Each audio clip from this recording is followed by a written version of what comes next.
Hi, welcome to what is hopefully the first of many deep dives into Dreams that I'll be doing with the developers alongside me.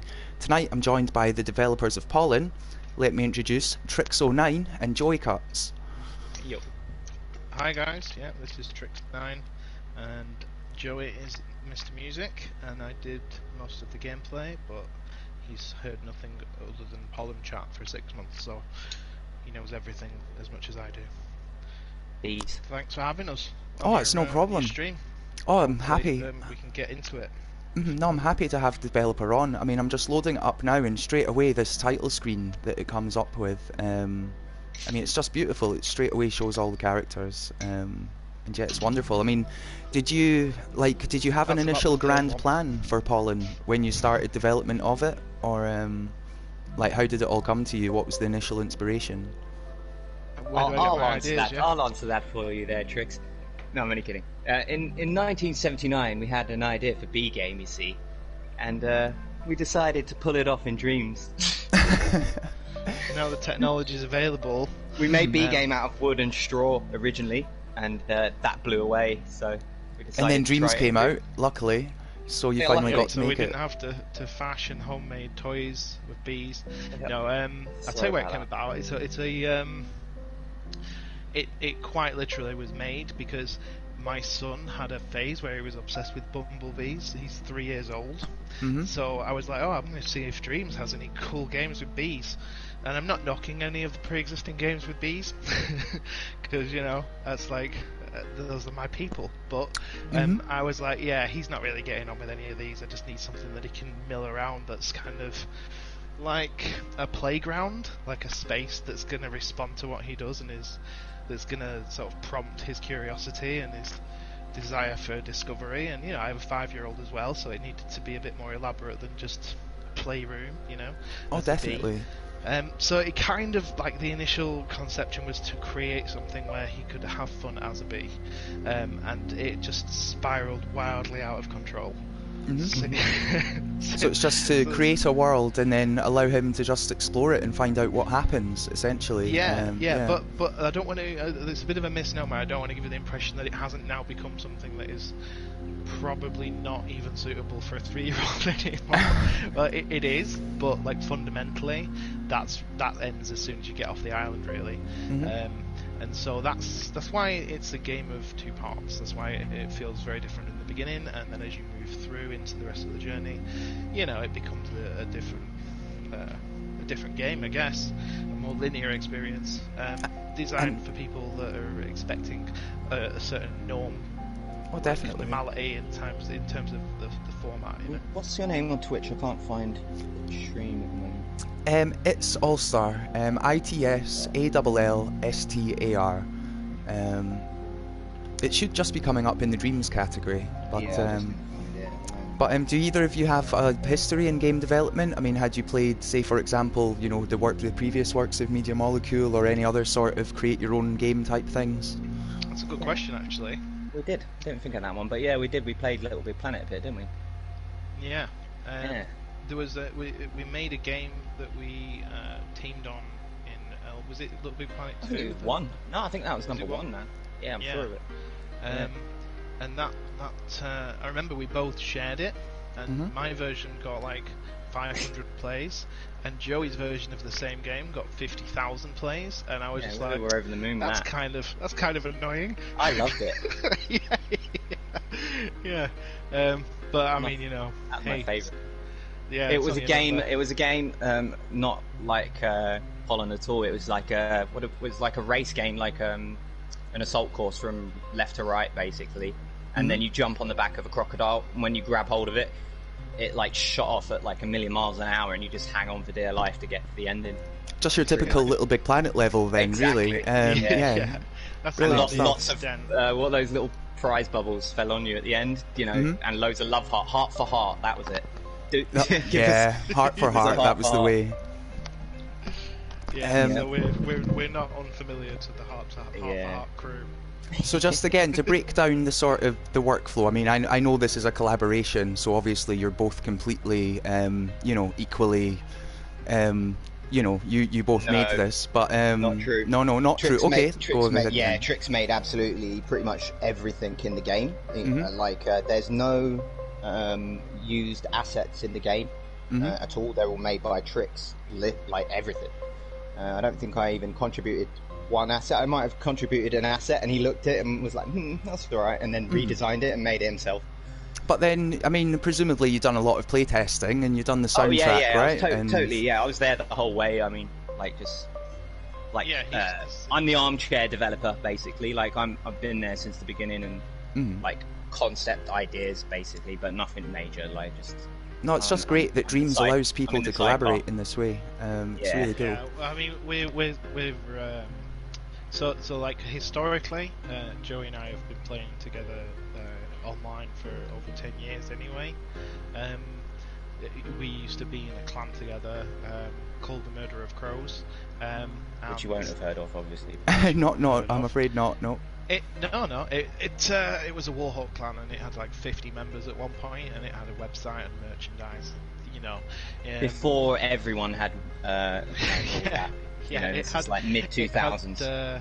It had a community. It had a community website, If Men Had Wings, which doesn't exist anymore, and which then ended up turning into a video game. Yeah, don't search If Men Had Wings, by the way. God knows what it is now. Some sort of Viagra website. Or it's pretty cool, actually. Like men flying around. No, I'm only kidding. But yeah, so we've been playing together, and we game together all the time. And so I'm a very obsessive kind of person, and so is Joe. We sort of like go in and out of different obsessions, traditionally creative ones. So Dreams was the longer this game took, the more rod. Involvement I had in it. Let's put it that way. So at the very beginning, when he made it, it was all his, nothing to do with me. And then like the more it became like what he wanted to make, like a bigger game. It was like, okay, well, let me collab on it and see what I could do to help, and that was it. So you really kicked in during the crunch period, I suppose. Oh yeah, definitely. I know more now about Logic than I ever wished to know in the first place. Like, I'm not a Logic guy. Now, earlier on, Trix, you mentioned your children, right? Your 3-year-old and your 5-year-old. Now, I know that as soon as I start a new game here, we're going to get some voice acting, aren't we? Is this from your children, or? Or is this? It is. And there's a cool bit where Miles says "little big B," and I didn't tell him to. And it's just an insane coincidence that a Little Big Planet exists, and I was making a bee game, and he was like "Little Big Bee," and it was just a great little audio snap. So we caught that, and I got that in. But yeah, that's basically all them. Some of them are me sounding like a child, just using pitch shift and speaking in a squeaky voice. But primarily, the wall of bees is the kids. And also it's the original audio in the game. It's like the very first audio in the game, which came months after the game was started. So it originally didn't have any audio in it whatsoever, and then that's a good point actually. This really has changed. We realised that the quality wasn't that good, so we the quality changes in the sound, like the recorded sound, quite a lot. But that's all right. We couldn't get rid of certain things. I hope you've got a long time for your stream, because we've not got. I'm happy to go for as long as you want to talk for, or as long as it takes to get through the whole game. Just bear in mind either that, one. This might we've spoke for 6 months about Pollen, so, no, that's good. We're not going to be lost for a point of talking. That's for sure. I mean, to get so involved in a project within Dreams, it's incredible, right? Because it really is a passion project. Definitely, no doubt, and it's almost an unwanted one, because when he's making, I'm like, B game, you're still making B game? This is before it's called Pollen. Come on, man, help me make my snowboarding game. Come on, look, they've released a puppet that's like first person. Let's play with that. He's like, no, B game. I'm like, oh. And then eventually we're like, let me see about this B game then. And now, after we play the game, I would like to come back and just go through, this soundtrack section here. Obviously, this whole main menu it's really nicely done. It's beautiful music, and there's beautiful scenes here.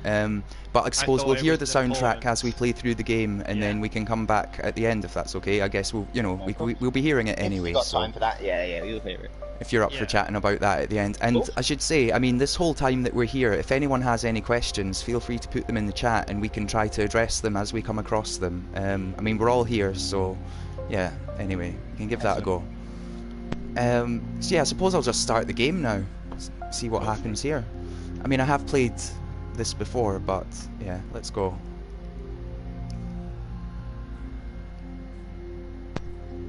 Oh, you got like the rare mantis start screen.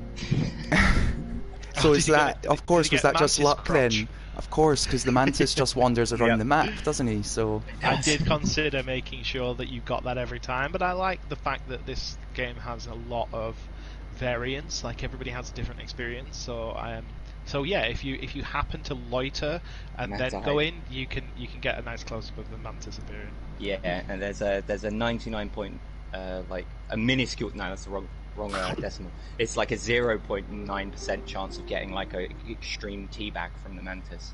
Oh dear. So it's not quite so child friendly after all then. If you wait for the right moment, like exactly. R-rated. Yeah. Certainly, all the bits up to where we expect a child to be able to successfully get, like the island, unless well, I mean, my 5-year-old can finish the game, so that's not a fair comment. But for a young child, yeah, everything's safe. I mean, the whole game. Yeah, no, there's nothing. It was intended to be safe. Yeah, exactly. I mean, you didn't do that on purpose. Yeah. You didn't deliberately put in the that's it's all good. It's all good. Oh, it's only a fraction of a second. Yeah, no, he's joking. It's a joke, really. Yeah, let's emerge from this now and experience our first voice acting, I think.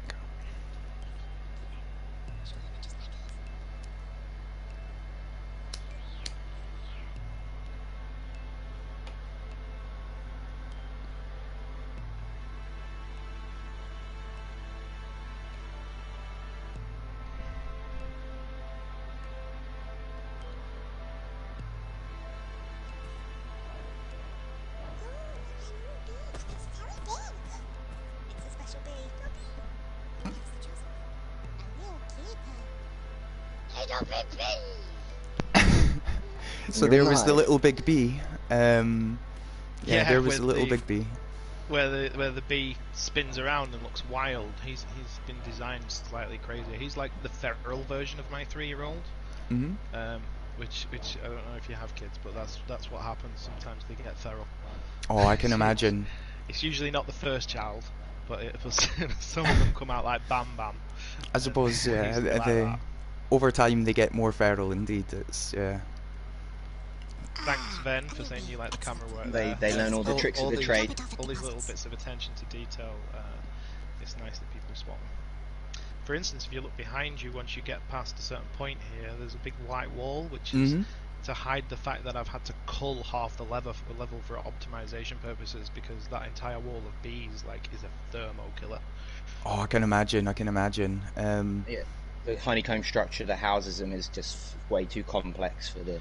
Yeah, I don't like to optimize. I like everything to be as sharp as possible. So everything's peaked out at like 100 throughout. Yeah, and all the paint, Ven said, all the paint in the. Yeah, Venwave in the chat there. Thanks for coming, Venwave. Yeah. Pick up your pollen ball.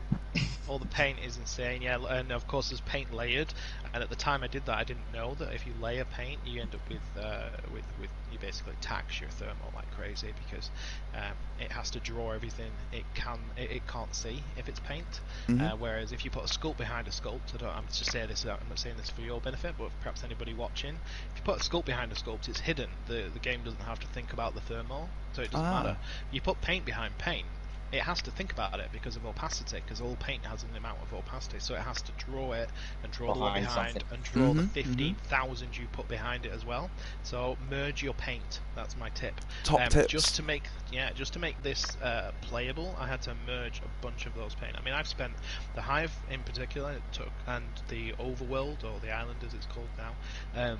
There must be a week of optimizing those just to get them playable, to be honest. And that was actually shout out to Logic Game from Media Molecule on Twitter. Gave me some extraordinarily good tips for optimizing a level, and if he hadn't, frankly, they probably wouldn't look like they do now, because they quite degrade quite a lot. Yeah, you get frame rate drop. You get amount. sharpness drop, you get quality drop, you get vibrance drops, things like that. You just lose lighting effects and fog Mm-hmm. effects disappear, colours change. I'm going to talk like an expert, but in actual fact, I've been playing Dreams since February. I wasn't in the beta or anything like that. So But that's incredible, though. You know, to make this, and to make you know, to start off in February as a newcomer, and now you've got this. I mean, that's incredible, though, isn't it? And also, shout out to Logic Gate for helping you out there, right? I mean, some devs don't get that involved. Yeah, let me give you the best tip. Let me give you the best. I've been impressed with MM's support for Trix. Actually, I'm not a Twitter user or anything like that, but Trix has told me what he's been talking about over the last few days with all the problems with the game. But they've been more than helpful. I've with their being able to give him as much help as possible, and I'm sure they're doing work on the back end, on their end as well. You know, like trying to help him out. So, hats off to them as a company for that. Pretty good. Yeah, actually, I said that to Tom just the other day. Who everybody, well, the Dreams community know, because Tom's involved in the stream, Joe. He's the community manager. I think he's the senior community manager. And I said to him, you know, one thing that I've been playing video games since they were on cassette, pushing them into an Amstrad CPC 464 and playing Harrier Attack, to see all the iterations of computer, console, and the way the relationship that video game companies cultivate with their audience, nobody's done it quite as impressively, in my opinion, as Media Molecule. And I believe it's to do with the culture inherent to their company, that they're very creatively led. And I think the culture of a creative company resonates outward into their product, and I think into the mentality of their staff and how they engage the community. It's incredible. Yeah, and really the base of their creativity is also a good-natured, benevolent thing. So they're not like a developer that's developing dark, destructive material. So naturally, their creatives that are on board are creating happy, bubbly, kind environments for people to be in, as opposed to and I think the that opposite. Fosters an environment it does. that allows people to create interesting things, and it sort of spreads outwards. I think positivity resonates, and I think in creative terms, you know, if you foster that through your game, inadvertently, that's why the community it seems such a nice one to me. Yeah, I mean, it starts with the assets they supply, doesn't it? I mean, if you don't make anything on this game, you get these assets. They're all not oppressive looking building wise. They're not horrible structures. They're all quite cutesy, I would say. But that's definitely to not the benefit. Just, I mean, not just cutesy, but also multi-purpose. I mean, a lot of it's open to interpretation, isn't it? Just depending on and of course, the creation. You can change it. A white wall becomes a black wall. Simple. It's just completely down to the user. So, but they give you a product to view. When you play Little Big Planet, you never have a concept of how to build a game with a controller in the first place, so you're viewing it and then you're replicating what you see in your own levels. It's an entirely new learned behaviour, creating a video game with a DS4 or a wand. Or 3D. So everyone has access to a 3D. They haven't just taught us to acquire skills in a piece of software. They've taught us a new language of creativity, and that is to say that using a video game to produce something creative isn't new. People have been doing that with audio software for years. But to create and sculpt and have all these tools married into one that's as good as an Adobe Creative Suite, then to say now do it with a video game controller and don't alienate almost everybody. It's quite an impressive thing to have achieved. But I mean, there'll be enough times that we can talk about how great Media Molecule is. I want to mention the flowers that you're stood on in the hive.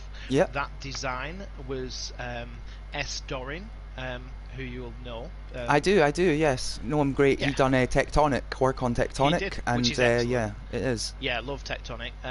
Really, that's a great example of a high production game, I think, that sets a standard. I think games like Tectonic are necessary for people to realise what's possible, and it's definitely amongst the better driving games. But anyway, side note,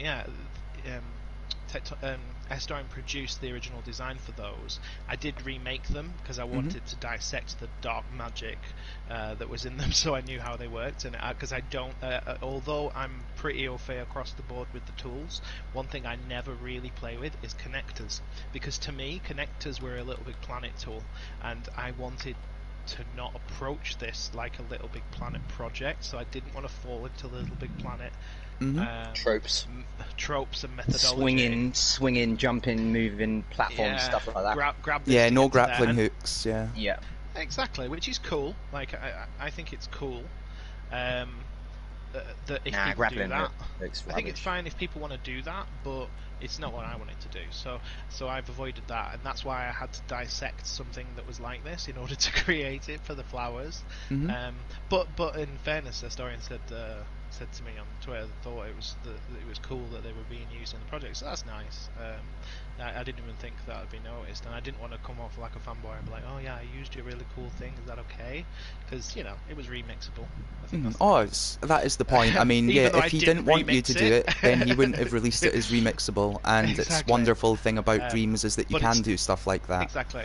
But that and the gate in front of you are the only two things that weren't that were sort of involved with somebody else. Tap Giles did the code for the code gates, and S. Dorian did the original architectural design for the breathing tiles, which I think he's got still as a remixable asset, which is wicked, by the way. So you should just check that out and see how it works. It's very, very cool. Oh, it really is really cool. I mean, I know you've made all of the assets for Pollen publicly available, right? So in theory, other people could take these and you know, use them in their own thing or remix them. Go and make a B game, guys. I mean, trust me, it takes 6 months. Someone might beat me to it now, but I should mention, like you could do with a collection just containing all of the elements in one sort of easy to use he's place. Compiling one right now he's had an issue over the last good while of deleting stuff off his hard drive and like making sure he's got the right copies to push for Dreams, but at this point the Dreams not going to get pushed anymore, so he's been deleting and compiling for the last 2 days. I hit the limit. I hit the limit of assets. Pollen has over 255 original assets. Yeah, so you've got to make multiple collections within the collection, I suppose. In order to siphon them off. So what I did get them out of his hard drive space, because you've got a limit to hard drive space. For some reason, you've got local saves. You're only allowed X amount, whatever. DHM. So there's me, Trix, and then it's Joeycutts is the other voice. He's just asked in the stream who the other voice is. Yes, so there we go. Yes, Joeycutts composed it and done lots of playtesting, and well, I'll let them say what they done. I won't put any more words in their mouth, but let's talk to this bee. Voice acting and not. Told me to stop adding levels a lot. Oh, a lot, all the time. I can imagine. I mean, every time you add a level, he has to come up with a new song. So. Pretty true. Yeah. No, you know what I would do is I would make a bad song and put it in, and then just be like, "Yeah, what do you think?" And then he'd have to put something, and then he'd mock it, and then make something that was good. Which is all part of my strategy. Right, play the game. Yeah, we're going. The game. We'll never get anywhere at this rate. This will be like a world record longest playthrough. Trix recorded a lot of these bees here. Okay, so this is Trix rather than the children. Yeah, I love the little song that they sing there, though. Yeah, I love that little song. I've got the sound totally off, by the way, as you told me to. But so if there's audio, you'll have to let me know what he said, or if you want me to turn it up. Yeah, if you want us to translate if you don't understand. Well, I mean, you can. I mean, basically, as long as it's can be heard, as long as it can't necessarily be picked up by the mic. I mean, if it's picked up by the mic, then I suspect that that's possibly annoying for like viewers or whatever. Absolutely. Yeah, but as long as it's not picked up, then I imagine it's fine. I mean, if you don't hear anything from what anyone says, just ask us. We'll tell you what it says. Yeah, I mean, the good thing about this is that we do have the chat available, so people can let us know how it's going. We've noticed everybody that can fly will fly the section, despite being told to pick up the pollen in the beginning of the game, which forces you not to fly, which also will then in turn force you to walk that bridge. But people will just insist on flying the section and not doing it. But you know what it is? Let's pick up the pollen then. I'll do the light secret, right? I'll do the light secret. Right. Listen, I think the best way to play this game is to just do what you would do. Oh yeah, do what you're doing. I was just making a note that it's interesting that everybody flies through this section. I know that Tenny is thinking not to give away any methodology to get the 10, and I think you should just do you. Okay. Whatever your 10 is. You can't jump when you're holding Pollen. That's the key to the whole thing. You've got a double jump, but you can't jump. So this section becomes a platforming section when you're holding Pollen. Yeah, you can't fly when you're holding Pollen, is what you mean to say, isn't it? Sorry, what did I say? Jump. You can't jump, yeah. Whoops. Now, you were talking about the 10 there. Now, would you like to go into the 10 more, or should we wait until, no, let's you know, just, I mean... You experience it as a player. Have I ruined our interview? That's it, yeah, I think we should end it now. Oh, damn. You said the wrong word. I said the wrong word. It's over. Can we just cut all that and start again, please? But no, I mean, I definitely would have picked up the Pollen. I was just not thinking, because this is like a new situation, isn't it? This is... Dreams Have Meanings totally didn't fly that section. He claims. Good for you, dude. No, he did. He did. I know he did. You did. Everybody does. I'll pat him on the back. Joking. Anyway, he can have a pat on the back from me. He flew it. People fly there. That's okay. It's alright. You know, you're just missing out on easy things. Oh, by the way, the stream has, and I don't know how to say his name, but Liar the Lepus, who is basically like our new Q&A now after submitting two bug descriptions that were accurate and Liar the Lepus. Thanks for your playthrough. I enjoyed reading your comments afterwards. 3 playthroughs. Yeah, we see the work you've done through the tracking of the trophies. He got a 25-minute time. Yeah, wow. We know where you're at. He got a 25-minute playthrough time, which is pretty solid until one of the devs beat it today. But that was me. Yeah, what time are you sitting on now then? I set it. Yeah, well, Joey set one. I copied you. I think 23 minutes, I'm guessing. Or 22 minutes, something like that. So yeah, if you want to beat the devs, which hey, it's okay not to. Under 20 minutes right now, with the speedrun time. Yeah. Just a note on speedrunning: if you tap your touchpad, you can pull up a little speedrun timer at any point, and then you can toggle it off and on. And it's just useful for knowing your splits. I don't personally try and I don't do much speedrunning, but I know it's something that Joey's interested in, and I know there's a community for it, and I know. You know, people. I did try and get Trix to up the walk speed on the B, but he refused. Oh, it's okay, it's okay. But no speedrunning. There is definitely a speedrun community in Dreams, so it's good, yeah. Sure. You can double jump these gaps. I'm pretty sure of it. Yeah, yeah. You can take a long second jump, get your second jump. There we go. Made it through, and there's 2 of the 10. There we go, yeah, you played all the music pads. So I want to make a note that that whole space was wholly different until Joe forced me to delete a huge gap in the middle so you couldn't just run straight forward. And he was absolutely quite right. So there's a lot of artistic contributions that might not have resulted in a sculpt, but that resulted in a complete design overhaul. I even designed it in a replica way myself and said, hey, why don't you do this with it? And he looked at it, was like, you know, I might do. And then 2 days later I looked at his game after he looked at my asset and cast it off into the oblivion that it deserves to be in. He remade it, and that's what we ended up with. Pretty decent. There was originally you would walk across a filled out platform that had the music pads, because I don't know if you noticed, but each pad plays a different note and they've all been harmonised together. When you first go in, they light up, it plays a note, and then they used to stay lit and make things glow. They don't anymore. Yeah, they'd make things like there was a one large fountain that glowed, and there were 2 sections of glow reeds, which is the white reeds that glow that pop stick out out the ground, and it ended up being turned into a design that integrated both systems into one experience, which is what you've just seen. You touch them, it spawns the glow reeds, Good shot. And gives you, and that's a result of like a breakthrough, an epiphany breakthrough in the design, which was that what the player really wants constantly. Don't hit them when they're red. Red's bad. What the player wants constantly when you're playing, and what is the same thing that a child wants when you put them in a room full of toys. They want feedback. They want sensory feedback. So the game, definitely, yeah. When the game's been made with an idea of that in mind, with the idea of most everything will do. If it lights up and it will make a sound. If you can brush past it, it should be lighting up and making a sound, barring a few things.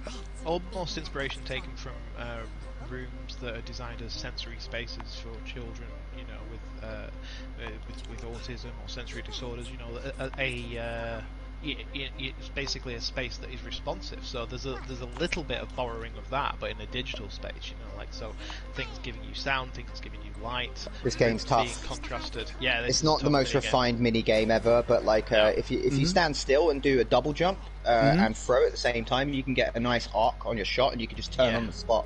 Okay. Throw without having to direct. I'll give that a go just now. Now, what I was going to say is less is more. Yeah. What I was going to say before I entered B-ball, as I'll call it, I'm not sure what the official term is, but yeah, B-ball. Like I was going to say, when I initially played the stream, I never discovered this because I did successfully throw the pollen into the place where we're meant to throw it without into deposits. Yeah. And then I just thought you told me not to go in, so I didn't go in. Can I ask a question? As a player, when he says don't go in, my son, when he plays it, or if he sees me play, don't move, angle yourself towards the first thing he says is, well, go in then, go in, because that's what a child does, you see. You tell him no, and then he wants it, doesn't he? Right? So it's like, but then I suppose the older you get, the more you follow authority or whatever. So I don't know. It's like a mini personality test. He's like, don't go in. You know, immediately. I want to know at that point whether or not you're going to obey him, whether your son's going to obey like a random authority figure, basically.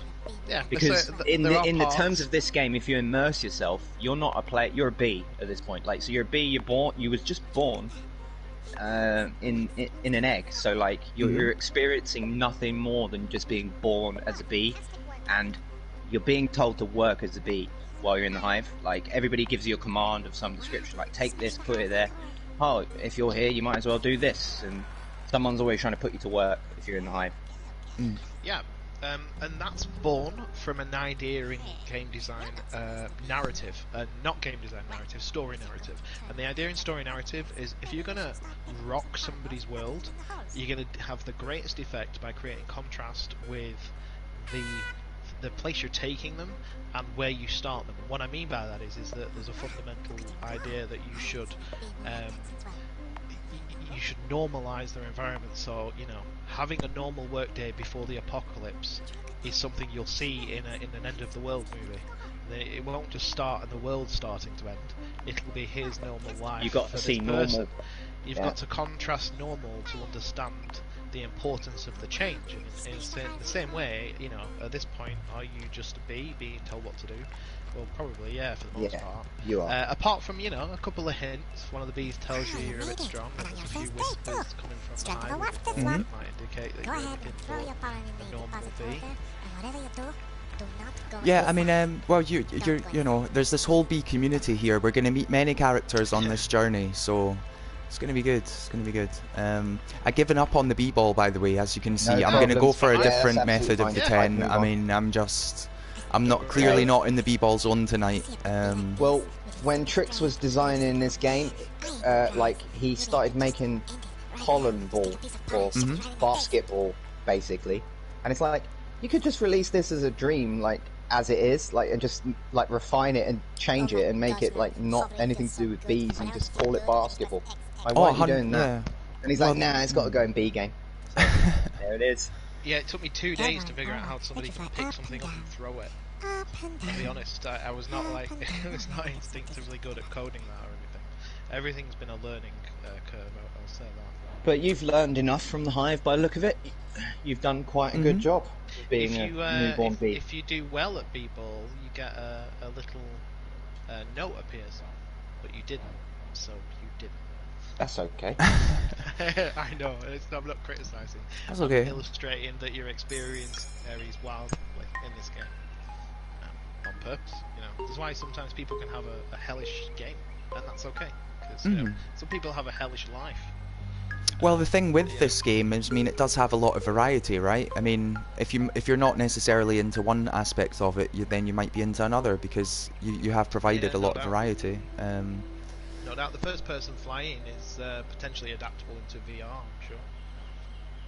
I'm sure it must be, yeah, and it would be, yeah, that would be an interesting experience. And again, that's just the magic of dreams, right? That people have this VR.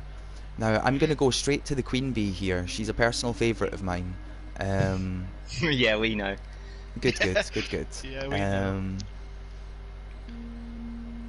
But then, yeah, we've got this whole world to explore. It's crazy. Yeah, all these biggest all issue these is little making floating islands and all these assets that you see. They were all pushed out as remixable.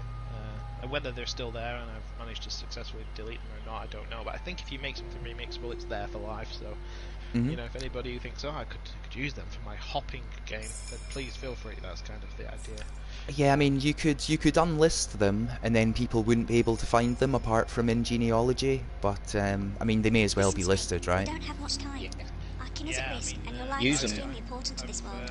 I've got a collection of different things, whether or not it made the cull or not. I went on a massive deletion spree yesterday or the day before to try and make some space on my hard drive. I don't know, but certainly there's been collections made of prizes and collections made of assets, so you'll find them if you look hard enough, I'm sure. I won't talk over your audio here, by the way.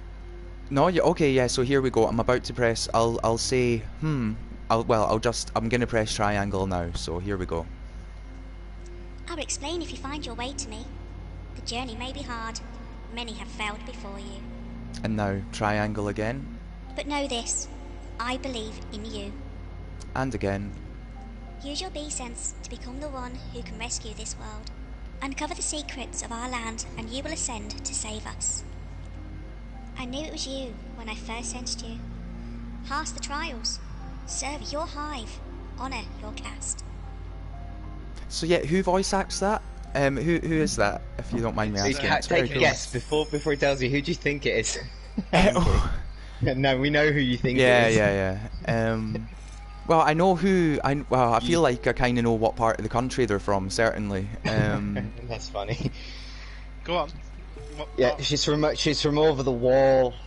Ah, okay. Of course. Yeah. See, I think it sounds like Sean Bean, of course, but yeah.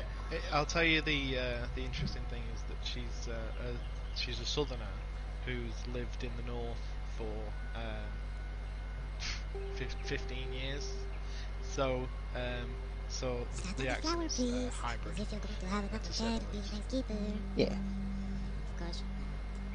But I think the Queen's awesome. So The Queen's awesome. Now this is intriguing. I've not discovered this before. He'll say the same thing if you stand on it. Unfortunately, it was programmed to change after every sentence, and it'll change. If you stay stood on it, it'll tell you the same things. Oh, that's what I meant. Yeah, to change. Yeah, if you stay on it, it will say the same thing over and over, but it used to cycle. For some reason it doesn't. Just give it one last go. There we Yeah, go. he just had a Subtitles few gone. tips. There we go. And there's a number appears up there that you can associate with some sort of progress towards whatever you think that is at that point. That's cool. So for now, okay. That's Redis. Yeah, that be there specifically. Okay, so that is Redis. Okay. I suppose we'll get to a note from Redis at some point soon, or something along those lines. Yeah, there are some. You've not seen one which talks about how, which explains why he is where he is and what he's doing, but that doesn't really matter. The lore has been put in to be layered, and therefore it's not vital. You're gonna well, oh no, yeah, there's a bit of lore there. I mean, yeah, I'm not quite sure where this lore goes, but I knew that was one way of getting a thing, so just thought I'd give that a little go there. You won't be able to met do a it curious on stream being and died because your mic is plugged into chat. But if you're not in chat, the the daffodil seeds, you can blow at them from distance. If you're near enough, they take a few puffs into your microphone. Dandelion. They'll float away. You get the same effect by touching them, obviously, but it's a good example of the kind of responsive ideas that I wanted to inject into them. Really, I mean, I'm just going to go back to these now. I mean, yeah, obviously when you go up to the dandelions, yeah, they do go away. Yeah, look at that. They go on the breath, like you said. Each one of them, yeah, you can breathe on them and they will blow away. It takes about 3 breaths to get the full thing. One breath takes a certain amount. The next.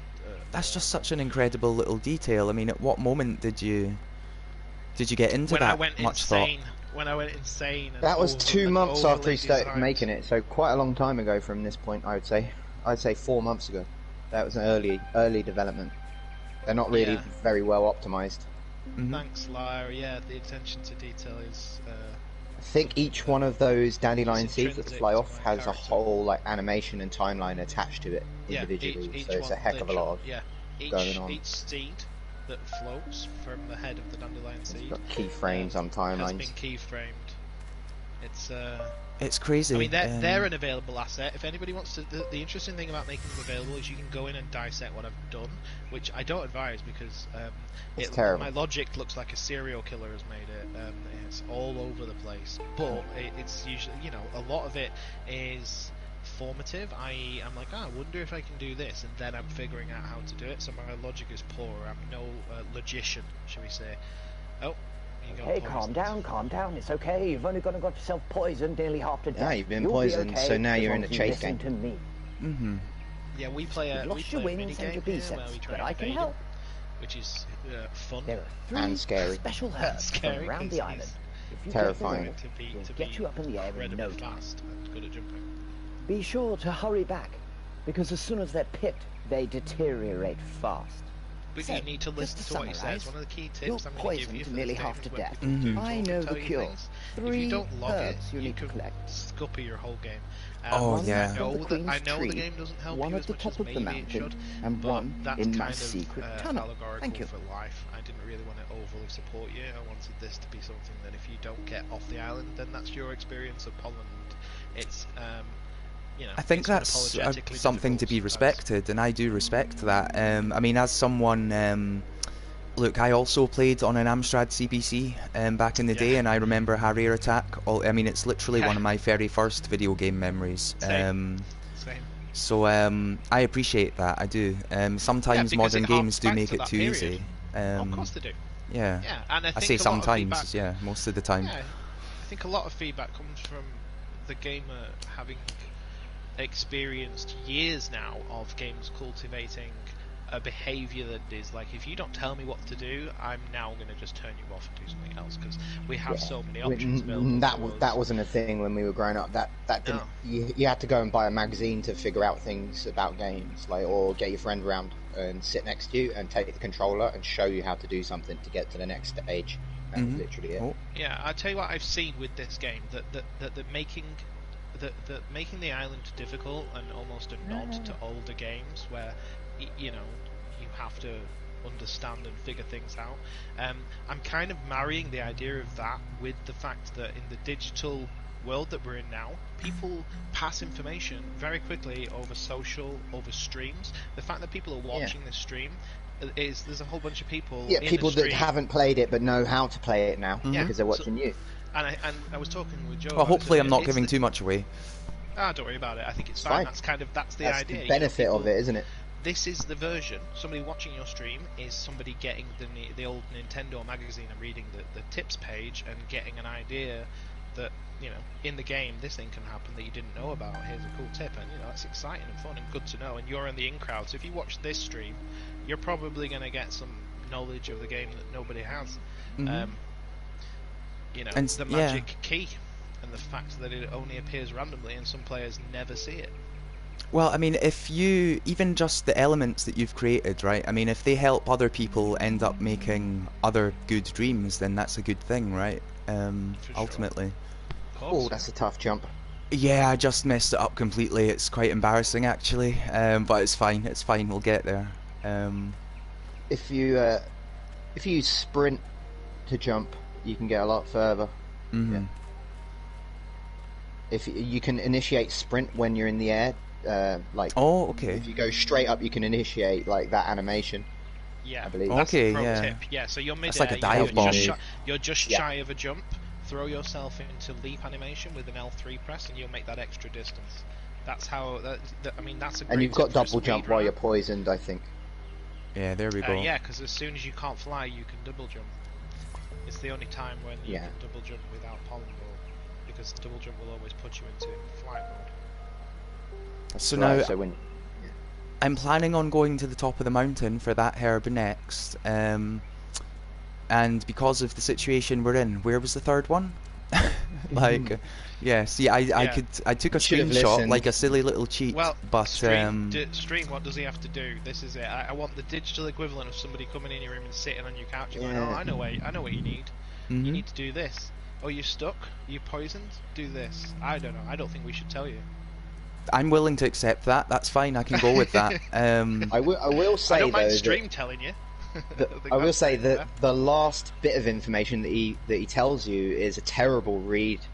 So I'm not surprised you didn't hear it. Actually, yeah, go on, do it for him. Actually, go for it. What One what in does the the mantis secret do? cave. Thank you.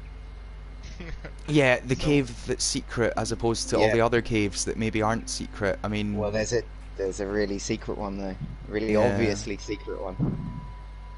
okay, we'll get there. Maybe the chat will tell me, and maybe they won't. Let's find out how generous they are, eh? Yeah, I wonder if they want to see you agonize, because it is definitely a game that. And it hit is a something you wall don't with. need as well. You don't have to get it, I suppose. But you would want your flight back, so you'd have to get some of it. Mm-hmm. This Oh, yeah. is one of my favourite aesthetics in Overworld. That's why I used it for the kind of digital So, CD cover of the Pollen soundtrack, which you By the access way, through the menu. when you're poisoned, you lose the ability to use B-Sense in the game, which Yeah, then will yeah. like turn off the ability to do things. So when you're interacting with things while poisoned, they won't have a prompt. Like, and then if you went back to them and you're not poisoned, they will have a prompt. Like, so that tree that you went to was a wishing tree, because you can't B-Sense it, you cannot gain a wish. Yeah, I mean, there's, as from a player's point of view, I bit picked hinky. up on that, but certainly, I mean, is that a deliberate choice, or was it just to do with dreams, or bit of yeah. I'd say I'd agree that it was like a dream's choice, like based on the fact that you can't program if every outcome. If I leave the prompt, it's for you to B-send something, and then it does nothing. I'm undoing the conditioning that I've already done by training you that if you engage with something that it does something. So it's a very sort of strict rule that if you can do something and it tells you, you should be able to do it. Simple as that. So That one needs jumping at, by the way. Yeah, jump up. That one's just a bit too short, that flower. Oh, that's fine, that's fine. I mean, I'm sure we'll figure out another method of getting to the 10. This mysterious 10. And yeah, here we go again. Oh no, that's visiting the beehive. Sorry, I thought that was a B-Sense thing for a second, but it's not. Anyway, so this secret tunnel that I may have pollen past before, as Venwave says. Okay, that's locked. I think I know what I have to do not here. helping you because Venwave spent 45 minutes looking for it. Yeah, he did say mention that in stream. Well, You're in a if- good spot here. yeah. If you turn and look, you'd have a good look around here. You're in a great spot Okay. to see. Okay, it's that one. I see it. I see the sign now. Yeah, I see the sign. I That's could have been a incredible. little bit less obvious with my guidance. Oh, if you just turn around right now, it's right there. I mean, is this acceptable, right? Just to take a little photo of it. There we go. You're I dead. can archive that if need be. You know what I mean? It's not released yet, but You do you. I'm alright. If somebody Yeah, finds carry it on. in there, somebody finds it in the dream, then so be it. very You know, few this is people the look point. at the We're not photos in trying to dreams. keep- So I know. We're not trying to keep information from the player by not putting it in the game. We're trying to encourage different methods of finding it for the player. So read the lore, and the lore will tell you. Mhm. Have your mate play the game in a stream and watch it, and then figure out what you need to do. That's fine. You know, like I just. Double jumps Uh, active. Remember I that's just always. think that it's help you. it's sometimes nice not to just spoon feed everything, isn't it? Otherwise, where's the joy of discovery? You know? Well, I mean, thinking back, right, Metal Gear Solid on the PS1, I mean, that had the answer to one of the things on the back of the box, right? Merrill's codec frequency. That's right, yeah. I mean, that's outside the game completely. It's yeah, that was shocking when I did that the first time. I was like, this is amazing. I couldn't believe it. Yeah. I mean, just talking of other video games, I mean, what sort of other things inspired you behind, you know, not just making this, but generally your sort of video game philosophies for each of you? You can go first, Joe, 'cause I think there's a marriage between what we both play, because we end up getting into the same things, but Joey's definitely got slightly different taste to me. He's much more inclined towards RPGs, retro. I love Metal Gear Solid series and things like that. We used to be into a lot of like war gaming, like online experiences, but we kind of like put that on the back burner for the last like 5 years. Like, I don't think I bought a Call of Duty for like 5 years. We're all very samey and stuff. So, but we used that was our bread and butter though. Like competitive online gaming is like the original me. Yeah, so we used to game on Game Battles or MLG before it was. Once upon a time I done that as well. Game Battles. Yeah, So same when it with was Game Game Battles. Battles. Those are the days. Yeah. Yeah, too right. Who cares about so those we used points? to do that. I did some YouTube. I was a YouTuber for Machinima. I was a premiere director for Machinima, doing Tomahawk videos as Tomahawk Trix. Nobody remembers Trix. That's fine. Yeah, no. This is 10 years ago anyway. And we sort of put a pin in franchise type games. Probably like say about 6 years ago. So anything where they essentially reiterate a game, again, just FIFA, anything, you know, you name just, they don't really do it for me. I enjoy indie games. I enjoy games with a story, with an emotional connection. I'm wearing a Journey T-shirt right now. That should give you some insight into like, you know, where I'm coming from. Journey represents a game where the soundtrack was intrinsically linked with the gameplay, and the design of the sound inside the game has a relationship with what Journey's like the game.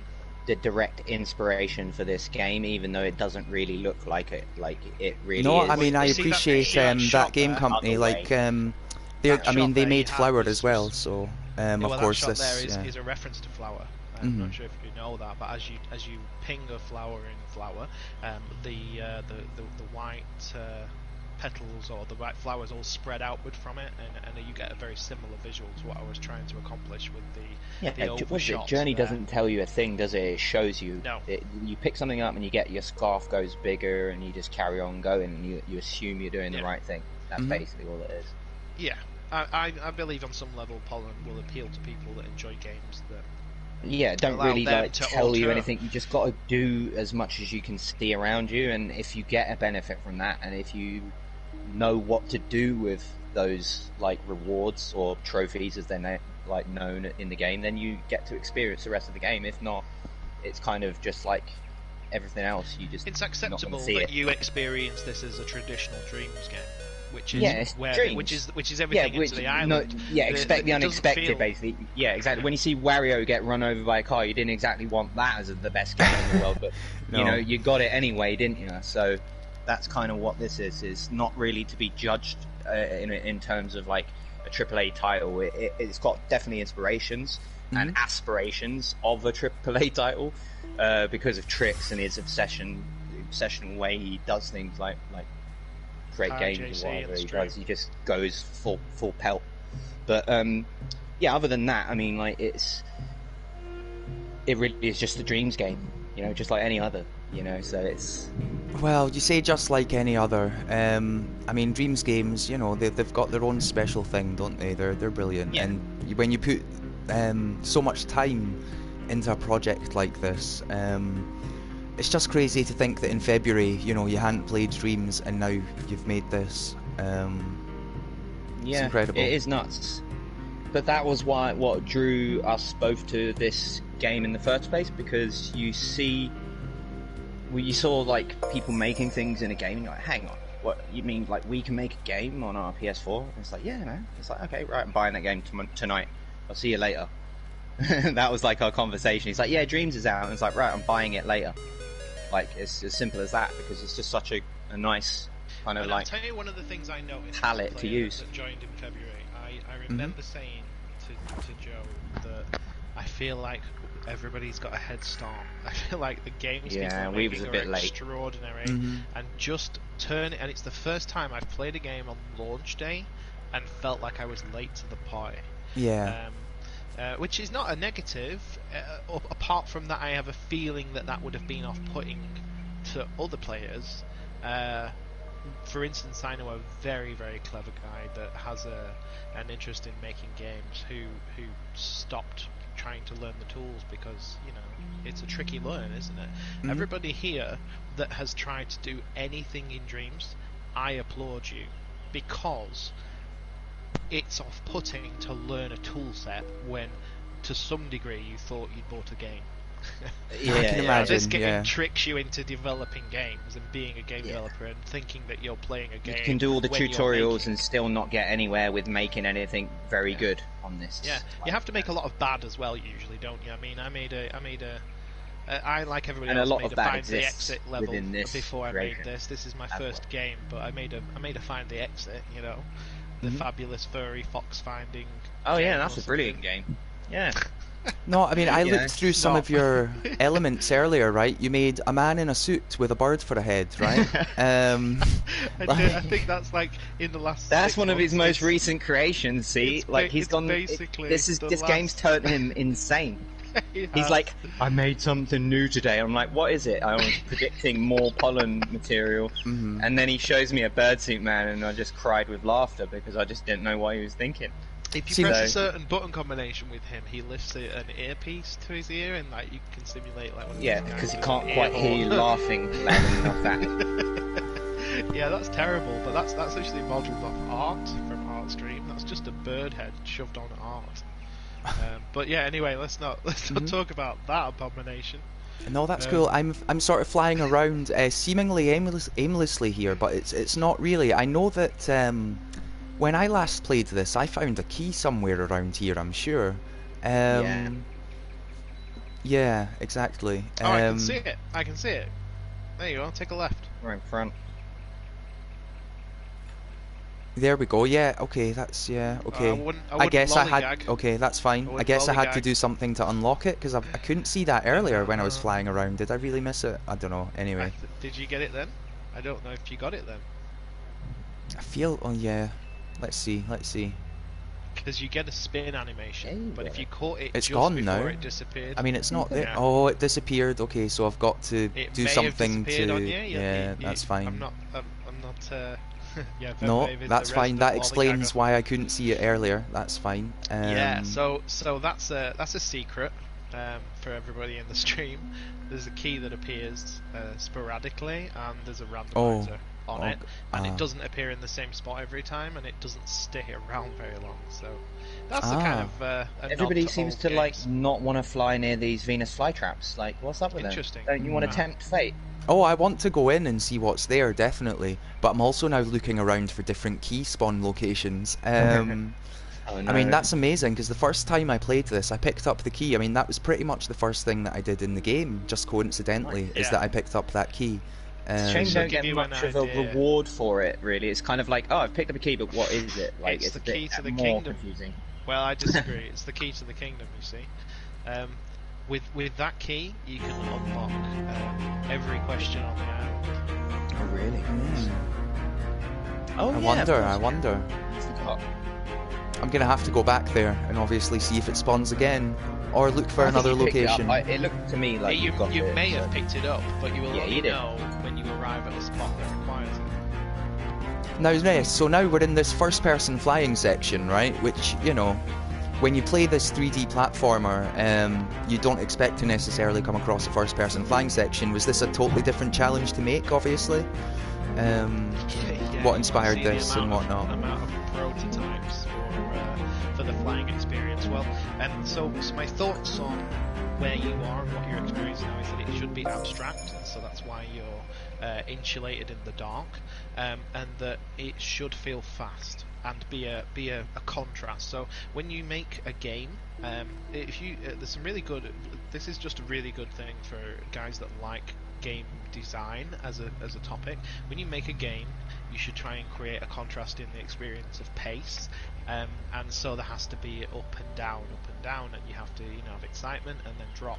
Interestingly, when this was being streamed by Keld yesterday or the day before, I can't remember, at the exact point that he turned around to the stream and said, just at this point I'd like a little bit more excitement, he then walked into the flying tunnel and was given exactly what he just asked for and vocalized, and he did that without, that just was uncanny, Yeah, that was just a nice thing to happen, but it was but nice at the same that time it something occurred, the opposite could happen. Like, you could be saying that same exact thing and be nowhere near anything exciting, and take 10 minutes to find anything exciting. You create an environment that allows for that to occur. Yeah, so and then everyone's for having a the nice, variance. unique experience, and also you're getting this thing that is missing from a lot of games, like that kind of accomplishment of like going, I kind of know what to do, and it's based off my own assumption rather than anyone's.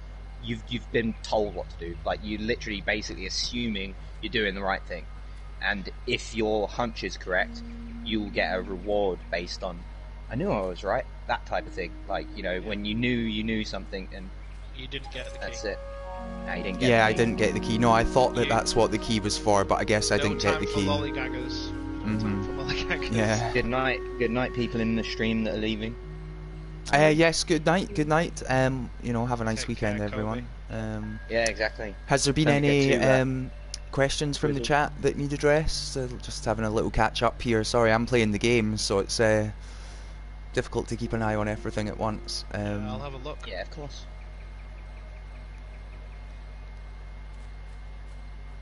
Pollen is a dreams game in a sense. Its inspirations may be apparent, but it truly stands as its own thing. The lore is so well thought out. Well, thank you for bringing it down. So there is something about these rocks. Yeah, I'm trying to figure out how much more of the singing mechanic comes into play. I'm wondering if there's some sort. I don't know. There are a few red herrings in the design that initiate one sort of design trope and then drop it for a while. So it's like you're expecting to use like what you've just learned 5 minutes ago right now. For the rest of the game, so you've been taught by the first code gate that you needed to leave the island that you can sing, and then I haven't asked you to do it since then. But when we watch players play the game, I know that people toy with Don't that. choose fast flight. Yeah, you as a new player, and even if you've played it a few days, you're a new player. You want to be either picking something like big jumps or fast run. I like fast run, but fast flight just ruins the game from a fun standpoint. It's too fast. Then I take it. It should be called ludicrous speed. Yeah, it's just Spaceballs reference, but it's overly fast, and it's something to toy with if you're experienced and you're like, oh, you know what, I want to speed run this, and I want to do, I want to toy with it. I wonder what it'd be like if I could ramp up the flight to some insane level. Yeah, That's you get what some that does. funny physics things, like when you drop out the air at warp speed and hit the lip of a mountain. Yeah. But you pick what you want. That's what I say. Well, I picked Be Cool on my first playthrough, and then I feel like picking Be Cool again, because did you feel cool? Why I did. I mean, big jumps are handy, right? But it's not like being not cool. Necessary. It's not being cool. Exactly. That's just makes the game easier as well, No. doesn't it? So it's like, I'll take the challenge of being cool. Being cool is tough. You tread a fine line sometimes, but it's good to stay cool. You put yourself out there, don't you? And So there we go. Not overthink. I'm only kidding. So there we go. So now we've got a beret. Beret. And a funky This is Trix's bassline. definition of cool, by the way, not mine. It does speak to how uncool I am that I think that he's now cool. Seem to have lost control of my flying ability, but I'm cool, so it's okay. The camera It's cool. forced. Oh no, you're falling. First thing he did when he was cool is fall to his death. Hey, Oh, he's I'm saved cool. it. I'm cool. He's a save. He's cool. Be cool, Very Venway. good. I'm curious what other people chose. Of course, other people in the chat who have played this, and I mean, you were saying you think, yeah, big jumps is possibly the most useful, but fast run is the most useful. There's right, real necessity to jump anywhere because you can fly. So the only other real positive benefit, in my opinion, would be like running faster when you're on the ground. Mm-hmm. Yeah, Stream, you should let us know if you played and on your first pick what you picked. It'd be interesting just to survey that. I think everybody picked Be Cool. There's just, how can you just not choose that to find out what we did with it? Like, you know that we did something kind of silly. Ven's first pick was Big Jump on his first play. Oh, Big Jump. See, he's always reaching for the stars, Ven Wave, that's why. Liar the Lepus went for Be Cool the first playthrough. Good. Both of those guys I know have done more than 3 playthroughs. Wow. So are they top of the sort of speedrun scoreboards? I know they're not top because currently the developer is top, but I mean, are they competing? So mean of me, isn't it? Setting the time, I should have just terrible human being. Yeah, I know. It's a kid's B game, and you've just gone and ruined it. I know. You've done all the rocks. Well done. I know we've got. Thank you. Ven is the first to have found the Swarm Memorial. I know Liar is setting excellent speedrun times, and he has a really good boss. I like to point out that the rocks thing is the first introduction of like something more than just being a bee is in this game. Other than that, you're just a bee on an island. Until you do the rocks thing, you're just a bee on an island. When the rocks thing happens, it says, what does that say? Praise Kamrusepa. I can't read your screen. Yes, praise Kamrusepa. Yes, you're correct. Thing to tell somebody. So there's obviously more to this. Yeah, I mean here's something that you might find interesting, or your viewers might find interesting. The game includes references to Aristeas, to Kamrusepa. There are references to the original birth of bees and where they come from. There are Greek lore references. The Latin word for their name and all that is in the game. And you should know that if anything ever strikes you as interesting and you Google it, you'll find incredible information about the origins of bees in there. Nothing's in there by chance. Kamrusepa has a relationship with the original story of Aristeas. So, I mean, is this something you'd like to go more into now? I mean, no, I don't think there's any need, because what they're there for is to inspire those that have an interest to hunt beyond what's given to you in the game, and just out of, I mean, I know when I play a game, if I find an interesting word, then I'm like, I wonder if it's better than saying praise the bee god. It's like we chose a bee god in this instance. So there you go. So yeah, so if I read something in a piece of lore, I sometimes think, I wonder if that's got origins in real reality. Life. I wonder if I Google that, if I'm gonna find, oh yeah, I came up with a funky name for a bee god today, it's Kamrusepa, or if I'm gonna find some actual lore that has a relationship with bee mythology or mythological bee gods. Which that does. Because we're making a bee game. Like, not just all about bees. We're not just about bees. But it's because everything revolves around it. Wasn't inspired by Abzu then, but that is an interesting point, that it is similar in nature to the fact that Abzu has a relationship with real myth, although that was never in mind. That's just coincidence. I think Abzu a lot of games use this as a basis. I think it's important to have hooks into the real world. If you want to dig deep into some of the references in Pollen, in this Dreams game, you can go deep. And definitely, it's fascinating. I've got a book downstairs from the world's leading expert on bees. I've read white papers on the origins of bees. He has no affiliation with bees other than this game. 5 months ago, 6 months ago, like, trust me, like, what are you doing with bees? You've gone into full-on Amy Hennig mode. Yeah, so that's why you'll find the lore is laced with references to real things. Yeah, no, it's incredible. That's just a good creative basis for anyone, not just like this game. That's just what everyone should try and do, I think. But from a player's point of view, it is Alan with all the N's. It's Alan. I thought it was Alan. But from a player's point of view, it's crazy that I loaded up this Pollen game that just looked like a cutesy 3D platformer, and yet it's got like Dark Souls and Bloodborne levels of lore and research behind it, if you want there to be. It's absolutely I'm glad crazy. you mentioned Bloodborne, because I watched hours and hours of some bloke on YouTube. Yeah, probably divulging all the Vatividya, lore. right? Shout out to I don't know who it was, Vatividya, I but suppose. Well, shout maybe out not, any but of yeah. those guys. I've watched a lot of Bloodborne videos, and the lore videos, and there's plenty of them out there. But yeah, they're excellent. Goes into like traditional Japanese stories and stuff, and how that game's amazing as well. Bloodborne.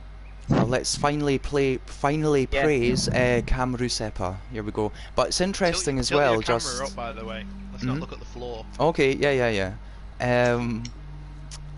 But it's interesting, right? Because again, from this beast's perspective, I was born and I've been out exploring this world. No one's told me who Kamru Seppa is, but it just comes naturally to me to now praise Kamru Seppa. So, here we go. Here's a cool thing you might not have noticed. Your antenna is lit since you've recovered from being poisoned. Ah, you see, because I got poisoned before I became cool as well. I never noticed that. That's very cool. Just lit because you've had the antidote. You got a bit more of a swag in your walk while you're cool. 8? That snuck up on us quick, man. You got 8 already. 8, nice. 2 away. Yeah.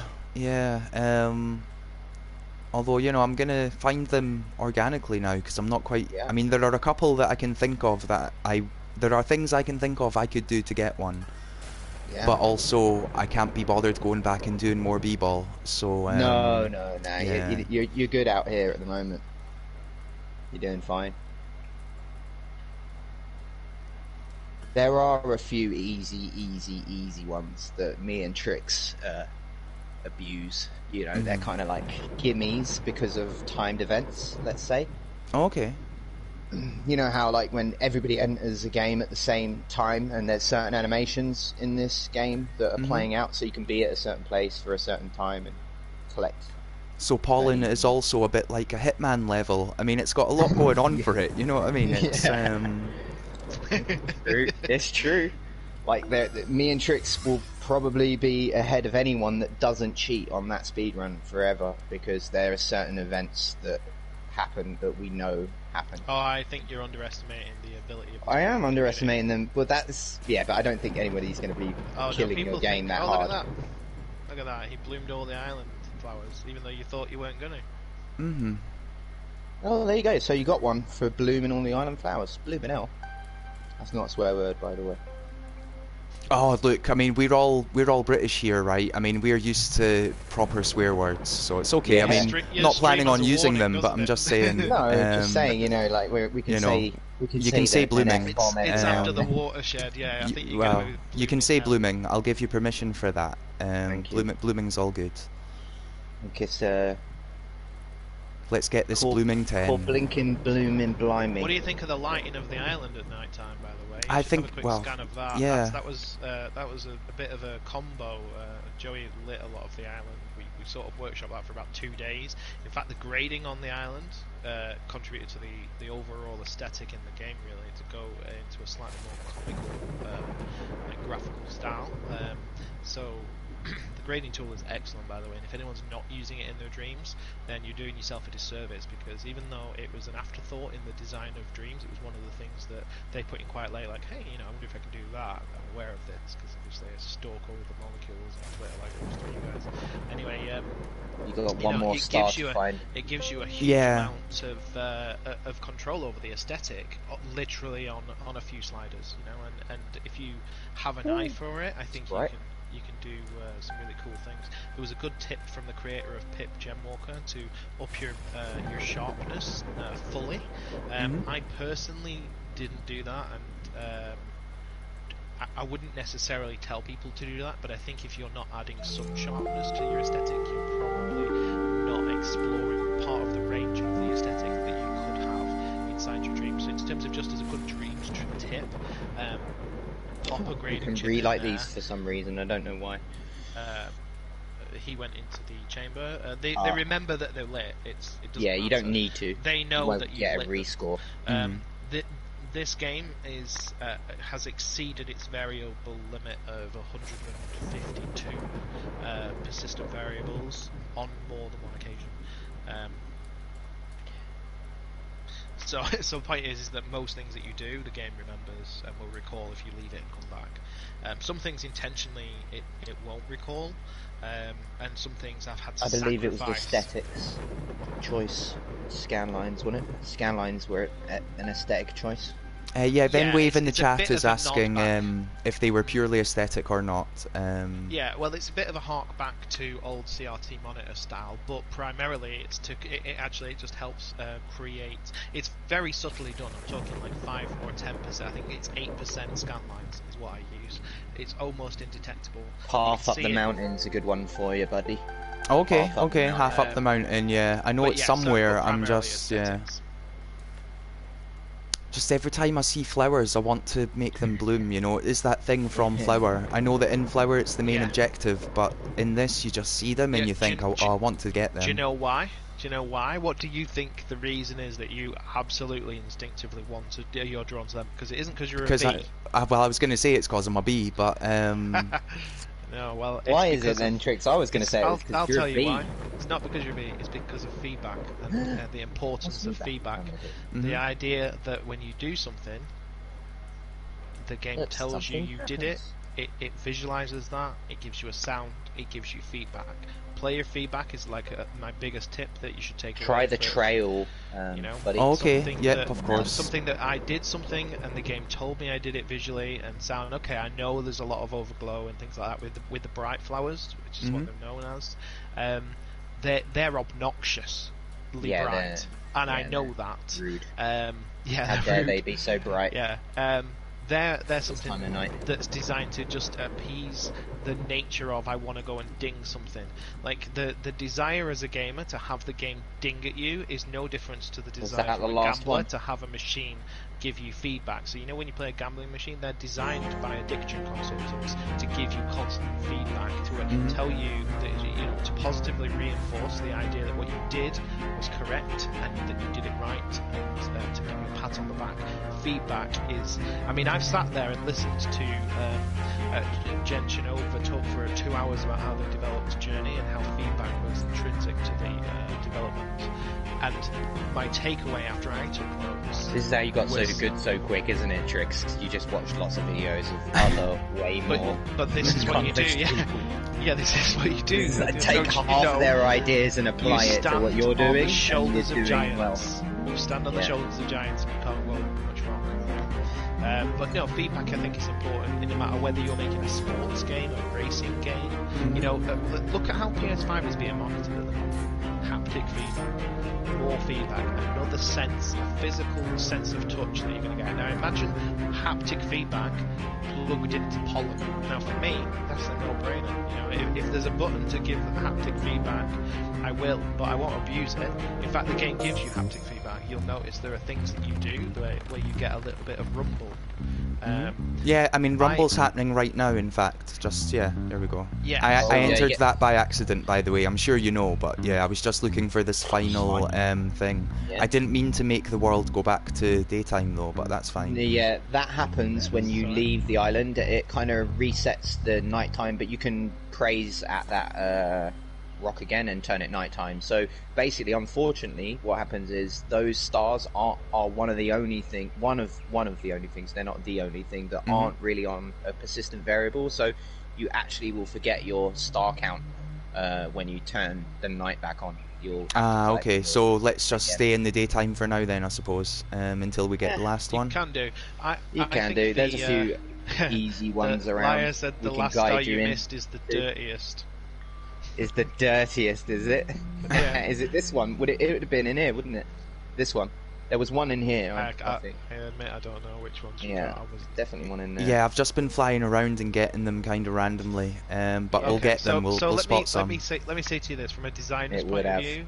You know, I thought, what would somebody do if they were 3 and 5 year old and you put them in a space? What would they try and do? What would they, you know, what if they saw something? What would they do? If you know, would they just look at it, or would they go and engage it in some way? So there's a lot of points of engagement, things the way, you know, you can touch or be sensed. How can we get you one more trophy? Well, I mean, with things like the key, for example, which is on, you know, it's kind of random in terms of its spawn and its timing. I mean, you can just fly around this world enjoying it, just listening to the music.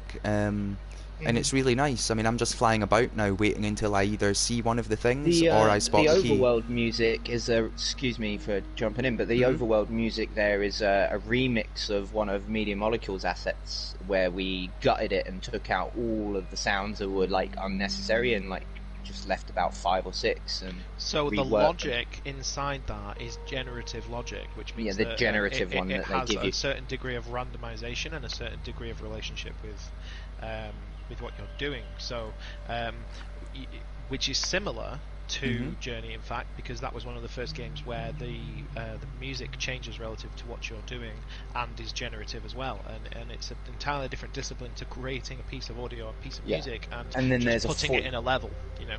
Yeah, and then there's a 40-second loop that goes silent, 40 seconds, plays 40 seconds, very delicately in the background to sort of like appear when you go around a corner and feel like it's like an apparition music, I call it.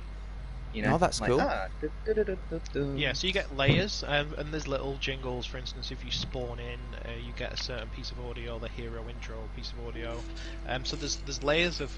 This is one of the spaces where there isn't a track per se. It's more about layering very low nuances of music. So when you enter the space, you get a theme boring. tune and stuff Yeah, like that. you notice that you've not sat here in this overworld annoyed that you've heard the same track. Yeah, for that's 10 minutes. that's definitely the thing. not. We couldn't No. put a song in there and have it rattle round over and over again because you're going to spend way too much time in this space. So if that's one thing we did right, then that's what we did there, right?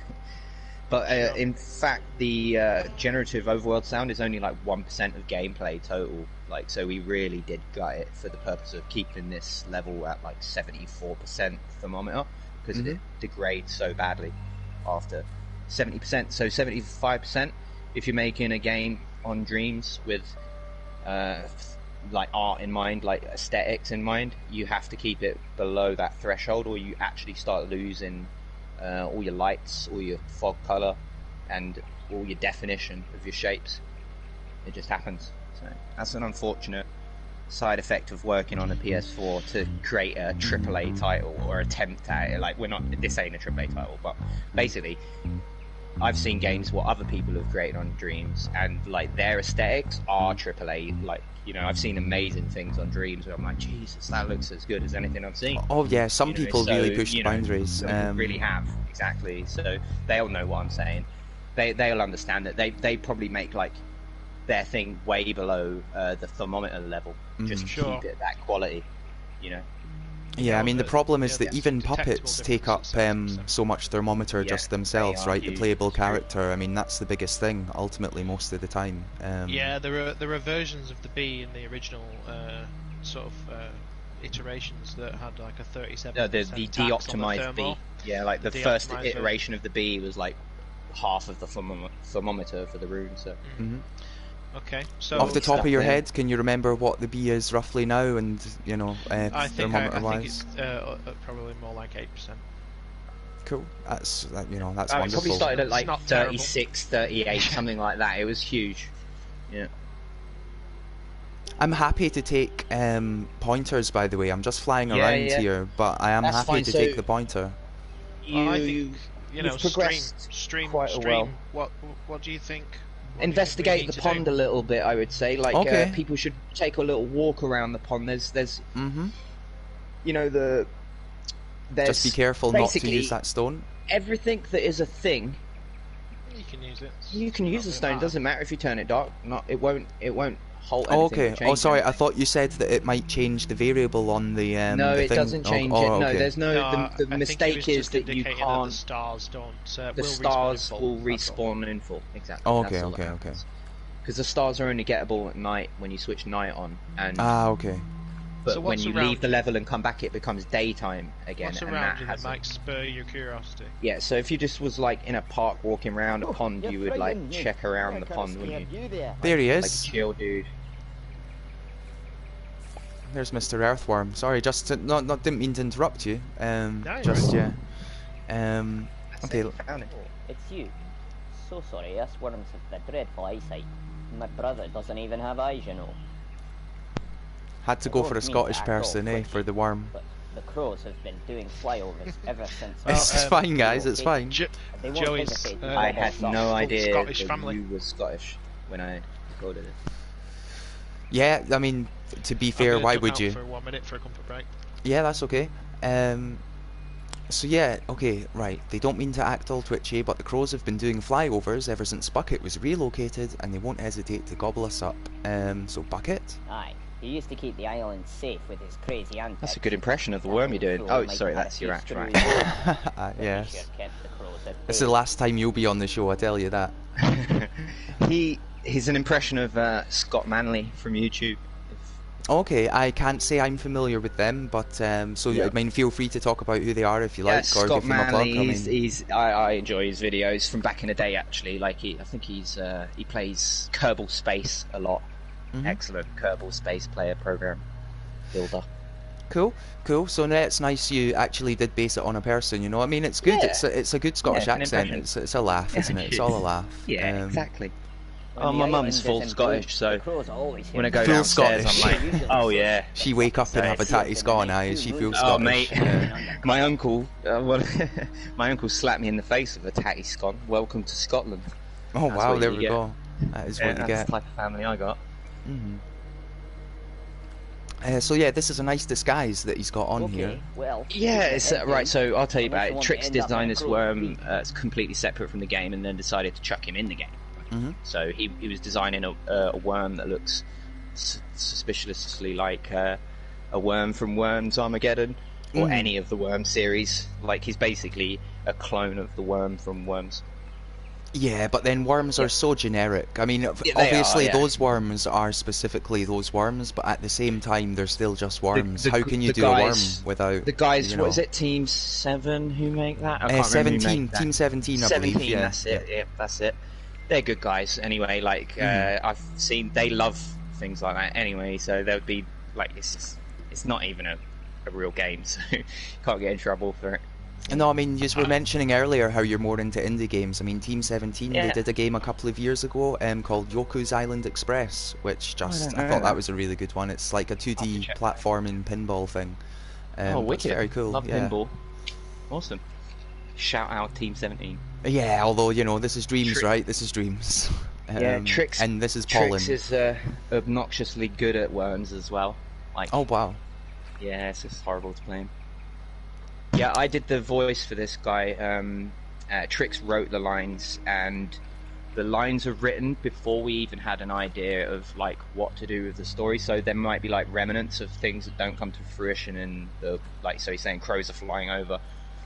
You're not going to see a crow, but it gives you a sense of peril and like a concern for him because he's a worm. So you're concerned about his plight. I am concerned about him. I feel a kinship to him, so yeah. And he's a bit brash. He's a bit aggressive. So like, there's no reason to. So we're not trying to like beg anyone in this to help. Like, so like we kept the theme of not telling you exactly what to do again. Like, so when you interact with people are even just going to demand something from you in maybe an indignant tone, and you're not really supposed to be offended by it. You're just meant to be a bee still and go, okay, well, I'll see what I can do about that then. Rather than be a human about it and go, oh, I don't like that guy, he's a bit rude. Well, going back to b-ball, I mean, when you play b-ball, right, you get serve, obey, work come up, and that's all the bee's doing, right? Even though he's talking to a worm, he's still just serving and obeying. Just doing, I mean, it is wonderful. Yep. I mean, so do you know the answer to the question he posed, where his friend Bucket was? Do you know the location? I'm afraid I don't. I'm happy to take guidance again from the chat if need be, if anyone's happy to help out. A good idea would be just fly like a circuit around the island and like legitimately around the island, and you will probably find it. Okay. And that's probably the best advice for that. Sort of a secret tunnel situation. Not really. He's out in the open, but not necessarily viewable from level playing field sort of thing. That's cool. Have you ever seen him? Have you ever bumped into the fella? I don't think I have. Oh, sorry. I didn't mean to spoil any of it. No, it's okay. It's fine. Sorry, the camera is... Yeah, camera's terrible here. So one of the worst things that happens in this game is if there's no land underneath you, the camera ditches you. So Okay. as soon as you get a bit of land underneath you, the camera will kind of catch up with you. So while you're out here, the camera's going to like get worse and worse, but as soon as you crack hold of land, the camera sort of takes hold. So I've met Bucket now, and of course I recognise them Apparently. from the title screen, or you know, before the title screen, the font screen, shall we call it? But yeah, I found Bucket now. Here we go. I'm going Nice to advice, investigate. Liar. Ah, hello there. Yep. I was just having a lie down. Been so exhausted since my latest adventure. There we go. You're an adventurer like me. Well, I used to be, until I had a really unlucky game of the floor is lava. A bard could make a fortune telling the That's tale teeing of my up for a life. Skyrim Are troll. you a bard? Do you want to make me famous? Hard to read text. Yeah, that's bad design. Well, the three options are I'm a bee, you tin pot, I'm sure, I'm a bard, tell me a tale, and then I have to go. And I'm going to say I'm a bee, you tin pot, because I don't want to lie, I'm just a bee. Don't suppose you're the sort of fella to help out old Bucket, are That's you? a wise choice. And of course, yeah, See what do you that need? farm down there? That used to be my spot. Until a crow came along. An and tried Irish to scarecrow. lure me away from me. Yeah, I'm actually half Irish as well, so there is a theme developing here. Oh, oh my god. But he grabbed me by the handle and flung me round the Well, mountain our 3 new times, game is and I going to be ended up over here. based I'm on just lucky. Irish, I could have ended up Scottish falling forever. warlord. Okay, that's was interesting. I alright mean, I'm for happy years. to hear more about that. That want to sounds go exciting. there. Obviously, you've got a Let me pedigree now as well. You've got a We proven got track auditions record, right? coming up. So, yeah. Oh, no. um, He's being playful, of course. Yeah, there's no such thing in the works. More B games. oh, Pollen 2, Bucket, can't wait. It's me, your old pal. Liar said, I like how this is reminiscent of a quest in adventure games combined with the Skyrim reference. Yeah, exactly. Yeah. It's kind of a little micro quest, isn't Yeah, it? So, that's what it is. That's basically Trix again, changing up what he's learned that day and implementing it straight into his B game. It's like, oh, I've learned how to do RPG quests, so here is one inside the B game. I would argue it's the other way around. I'm not making I it. would argue I'm not though belittling you. that- I'm just saying. No, I know. you know. I would argue that it's. I want there to be a quest here. There because is I in want there. there to be some character Sure. and demonstration of relationship with characters in the world to bring that world to life. I felt like the space needed more life, and so the characters were born from the need to kind of give birth to something that isn't just an arbitrary rock or flora. Or Legitimately to fill the space. to When fill the you're in a space in a place, way it isn't more complete emotionally, if though, I it's think, as not well. filled in that way. I think the dynamics needed to be, it adds dynamics having characters. It's a very lonely place if you're not moving space. around this It's a place. big You know, if you don't space, move around, you know. nothing will happen. So it's Yeah. kind of like born out of that I necessity. think it brings life to the island, having characters that talk to you, And it they're gives you surprising an as well. emotional- It gives think you an people get emotional surprised. reason to care about your plight if it's tied to characters that you've become endeared to. Well, look, everything nowadays is about shared universes, right? And here you have created like a full-on universe. Like, you can now create a thing about the other characters in the universe. It doesn't even have Yeah. to be a full-on Pollen sequel. You could just, you know, you can do anything with all these characters you've created in the world, you know? Yeah. Let's talk to Bucket again now. Here we go. He's super Seeing as helpful, though you've actually. done me a So- favour, I do have the I'd 10, like to but do I'm you just a having a favour. little Cool. explore. Yeah, you're doing great. Absolutely Yeah. everything there is to know about this island. Ask me anything. Ask away. Yeah, so here we go. Any advice for a newbie? Well, I've heard that some bees leave the hive too early. And that would be a mistake, because there's a lot to learn and a lot to earn in that hive. Oh, the magic rocks, yes, scattered around the island. When you go near them and you use your bee sense and a magic light comes up, you'll be wondering what happened. No, never heard of it. And yeah, No. I'll ask about the trials. And I'll ask about the Ask me Queen's another. Tree. Oh, I know this one. It's right there between the Queen's 2 and the Queen's 4. Of course it is. See, that's a good joke. That's a really good Irish joke. You know what I mean? It's really good. Blame Trix for that. Come on, man. That's not. Mm. That's bad Thank Trix, you. man. In this day and age, That's making jokes like like I said that. in the stream the other day, scarecrow jokes are not that dissimilar to dad jokes. Yeah. Oh, does he? It's. I mean, I see it as okay. I mean, you know, it's just a bit of fun. Yeah, Sure. there's exactly. Like, a joke shouldn't ever be taken into another context. It's a joke, so everybody should be... It's just funny that you're Scottish and half Irish that you have to, like, defend it now. But I'm sorry. Oh, you don't have to, though. You honestly don't. Because, yeah, I can't speak on behalf of two nations, but I'm okay with it. I don't know for certain that this Scarecrow is Irish or not. He's Scarecrow. He's learned his accent, you see. He learned it from all the farmers he's been around all his life. All of the island. And, you might get shacked. He's Scarecrow, that's what he is. That's what he identifies as, and that's what we should... If he only had a brain, you see. Well, it's interesting. I mean, as I'm used to scarecrows almost having a kind of Dorset accent. If I think of Wurzel Gummidge, for example. So it's nice to come across an Irish one.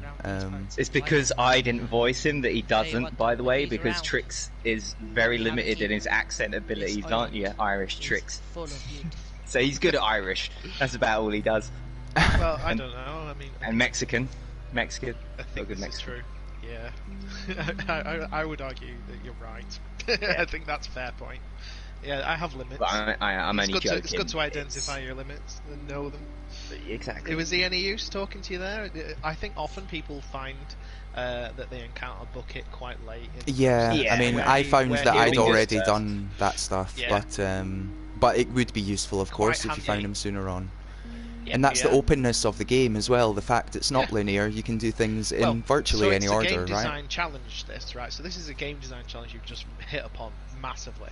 When creating an open space, I can't decide for you what order you'll do things in, and I can't decide for you without gentle nudges towards guiding you. And so unless we tell you exactly where to go with a giant arrow above your head, in which case it becomes a completely different game. It becomes a secret crazy tunnel. Taxi. It becomes the secret tunnel arrow, doesn't it? It's like going it's like you got a giant tunnel, follow it until you get to where you need to be, and then you're just flying backwards and forwards instead of discovering and then deciding to go somewhere. Everybody is going to have an intrinsically different experience because of the fact that we've adopted an open world as your tutorial space. Whilst this is a nice space in an ideal world, there's going to be issues. You figure out that when you do things, the world reacts, and you figure out how to what the challenge is, and then you accomplish it, and you feel accomplished, and then you get on with your journey. And then maybe on your second playthrough, you speak to the Scarecrow, or you find some of the other secrets in this level that will indicate. Or you read the comment section in Dreams, which is handy. For anything I was ever stuck on playing Dreams, including the art stream, I just go straight to the comment section, and people were like, "Oh, if you can't get that bubble in art stream, just do this." And lo and behold, that's how I got that. So, well, see, a lot of things in Dreams seem incredibly disposable, right? Because it's so quick and easy to access them that I mean, a thing like Pollen that has this much in it. I mean, it must be a concern that there must be some people who have played this and only played it for 2 minutes and then quit, right? I mean, no concern whatsoever. No concern, no. No concern. No, because you've got to. Okay, so you've got to know who you're making a game for, and if you want to make a game for everybody, then all power to you. That's Trix made this game for his children, and then it became something else. And so people that are like, this game lacks in this, lacks in that. It's like, yeah, but it came from just such an innocent point of view in the first place. It's hard to translate it into something else afterwards. The best way to approach the island is to think, what would a 3-year-old do? And a 3 and a 5-year-old smashes out the 10 quicker than any player that is used to traditional video gaming. I'll tell you that right now. Wow. Because they don't spend a lot of time doing anything. They just hit everything they see as they go. Yeah. They hit everything. So what do they look for, kids, when you put them in a space full of toys? I suppose they look for colours and unique objects, I suppose. Colour, unique shape, bright objects, things that make noise, things that glow. So once you see something that makes noise, you go and hunt down more of those things. Yeah, That's and what happens. you as an Keep adult, your eye out I want for you the to, I want you things. to go, okay, that appeals to sort of my innate nature that I want to create a den. Enter You know, the like cave, I said to you, young why do you think you're hunting flowers? Why do you enjoy hunting flowers? It's because it's giving you feedback. You want sensory response. You know, it lets you know you're alive. For goodness sake, it's human nature to want the world around you to acknowledge your the existence. Lepus here says he got poisoned Existentialism. straight away, which is basically an unfortunate life for a bee. You know, like you came out of the hive with all this like idea of how fun life would be, and then it got took from you. You couldn't fly anymore, so you're no longer what you thought you was, and that's a struggle, you know. But some people didn't get poisoned, and some people luckily got trophies or you know, quest markers and got through the game in other ways. It's an allegory for real life in a sense, but that's not what we originally intended. That's just evidently how it turned out. This is a playground for sensory response. The game is definitely allegorical for the process of birth and death. That being said, that's just one of the nuances inside the I think that's intrinsic within in any open world game, though, on a base level. Because, like, if you make an open world game, there's a hole you can fall in it, or there's a place you can live or die in. He was going to die because he considered his mortality in a video game where game over is such a thing that's gone out of the window these days. Yeah, game over didn't really even matter in this game, but we tried to make it matter in the I wanted you to care, but it not to punish you. I want you to care that you died, but it not to ruin your day or ruin your game.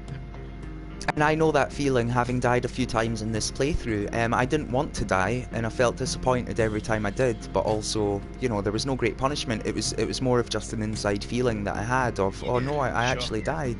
I don't want this beast to die. Your mortality matters, You start to care for the character a little bit, maybe, I don't know. Praise be if you are the key. Just a little note.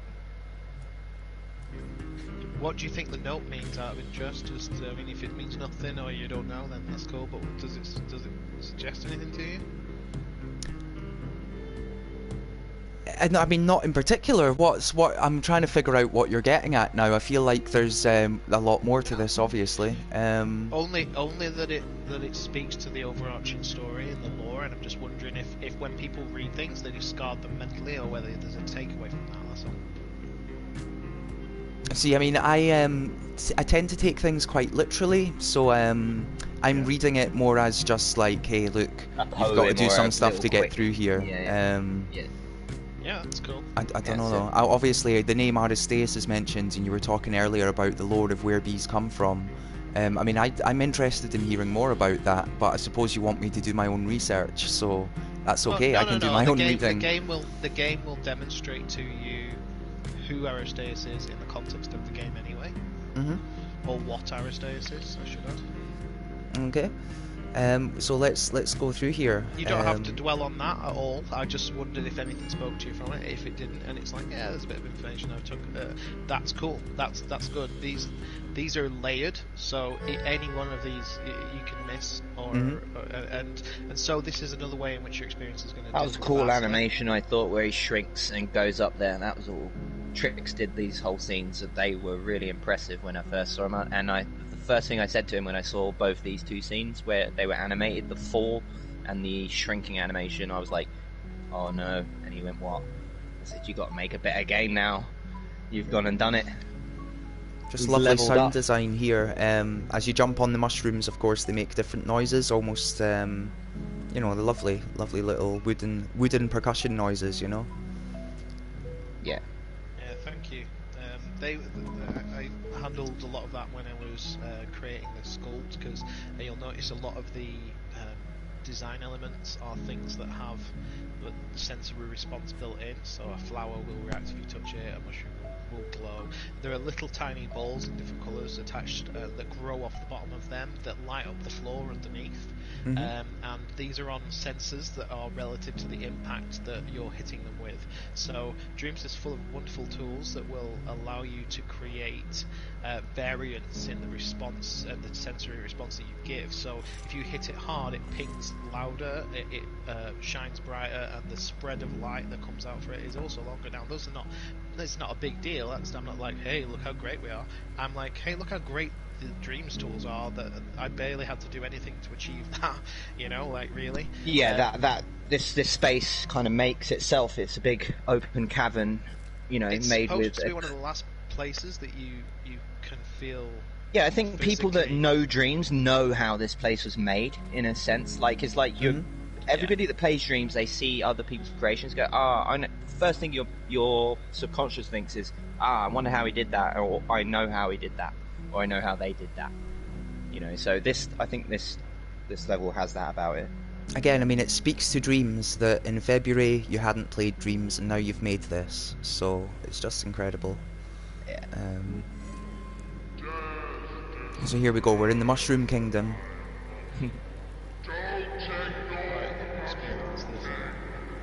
And who's doing this voice acting? Of the Mushroom King, I mean. We'll answer that later. Okay.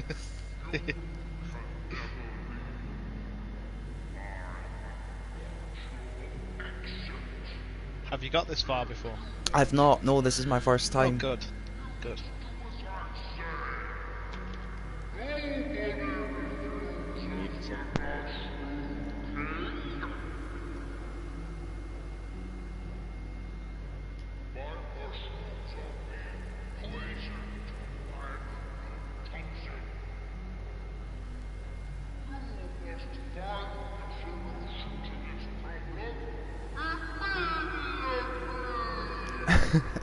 It's wonderful. Okay, so I love that, like, laughed immediately.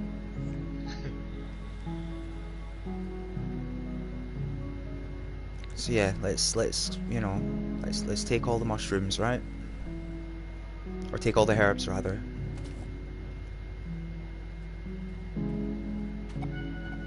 So I mean, yeah, again, how much thought? I mean, when you first came up with the idea of Pollen, I mean, did you have the Mushroom Kingdom straight in there as like a day one thought? Was it all planned out, or did it just come organically? It came very soon, this one, I remember.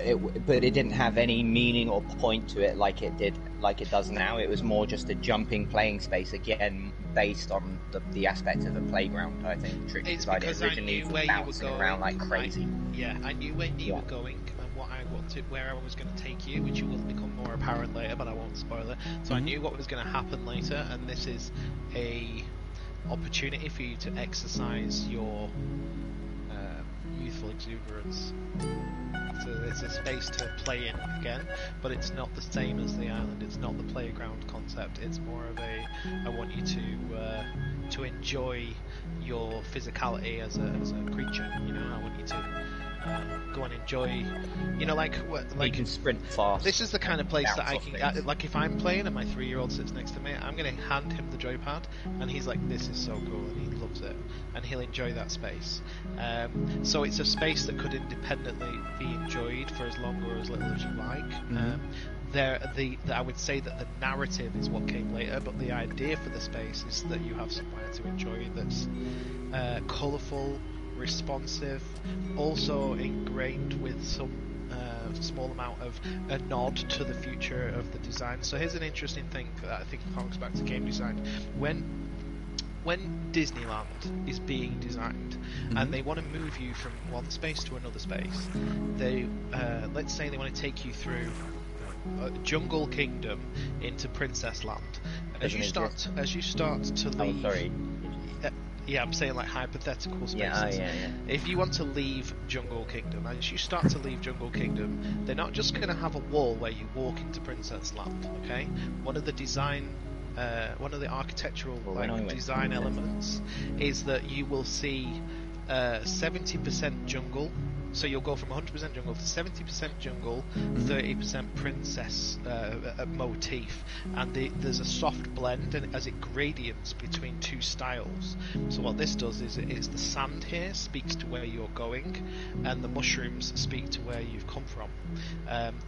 So from a design point of view, it's intentionally introducing ideas of where you're going, and it also harks back to the island and the letter that you just read. also acknowledges that relationship. So if you read it, you might interpret that the mantis has been here, and that the mantis is who introduced the herbs back to the island, and they were acquired from here. So you get a sense that the mantis has an existence outside of the island, and perhaps it's one of the more knowledgeable creatures on the island. So, if it isn't clear, the Mushroom King wanted you to find a cure to his herbs, to his poisoned mushrooms. Yeah, I'm just looking for the final one. I think I found it now, though. Here we go. Sorry, yeah, so like you've already had prior knowledge of what these herbs are, what they look like. But it's interesting, like the mantis coming and introducing the. Yeah, I don't know. Obviously, there's a metaphor that you're trying to make with the sort of the destruction of man, almost. No, or not, possibly. So in respect to. One more to explain find, to me what you mean. Understand what you mean. Well, there was this the Mushroom Kingdom, right? That was functioning quite fine, and then a poison was introduced. Ah, I see. Yeah. So, are we sort of talking about like agriculture being disturbed by industrial growth and that kind of thing? Is it a metaphor for that? Not really, but what's nice about but I picked up on that though. No, I would say no as well, but like yes in another way, like because like it just evokes that from anyone who didn't create it. So I think there's a degree of interpretation when you create a space that you want. No, but yes, exactly. Then way. No, not intentionally. I don't think. But like, I think so. You're now, welcome to draw that interpretation. Yeah, I think so. It's a smart one. Yeah. Oh, that's okay. I mean, I've got all the herbs now, so I'm back to the Mushroom King, and I've got the cure for him.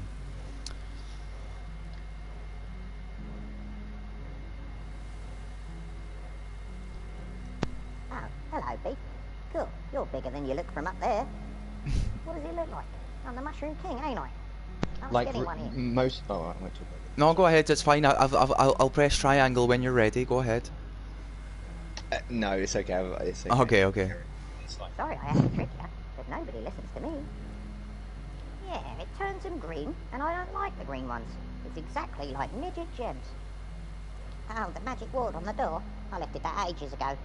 Hop on through the fog, and never forget your meeting with.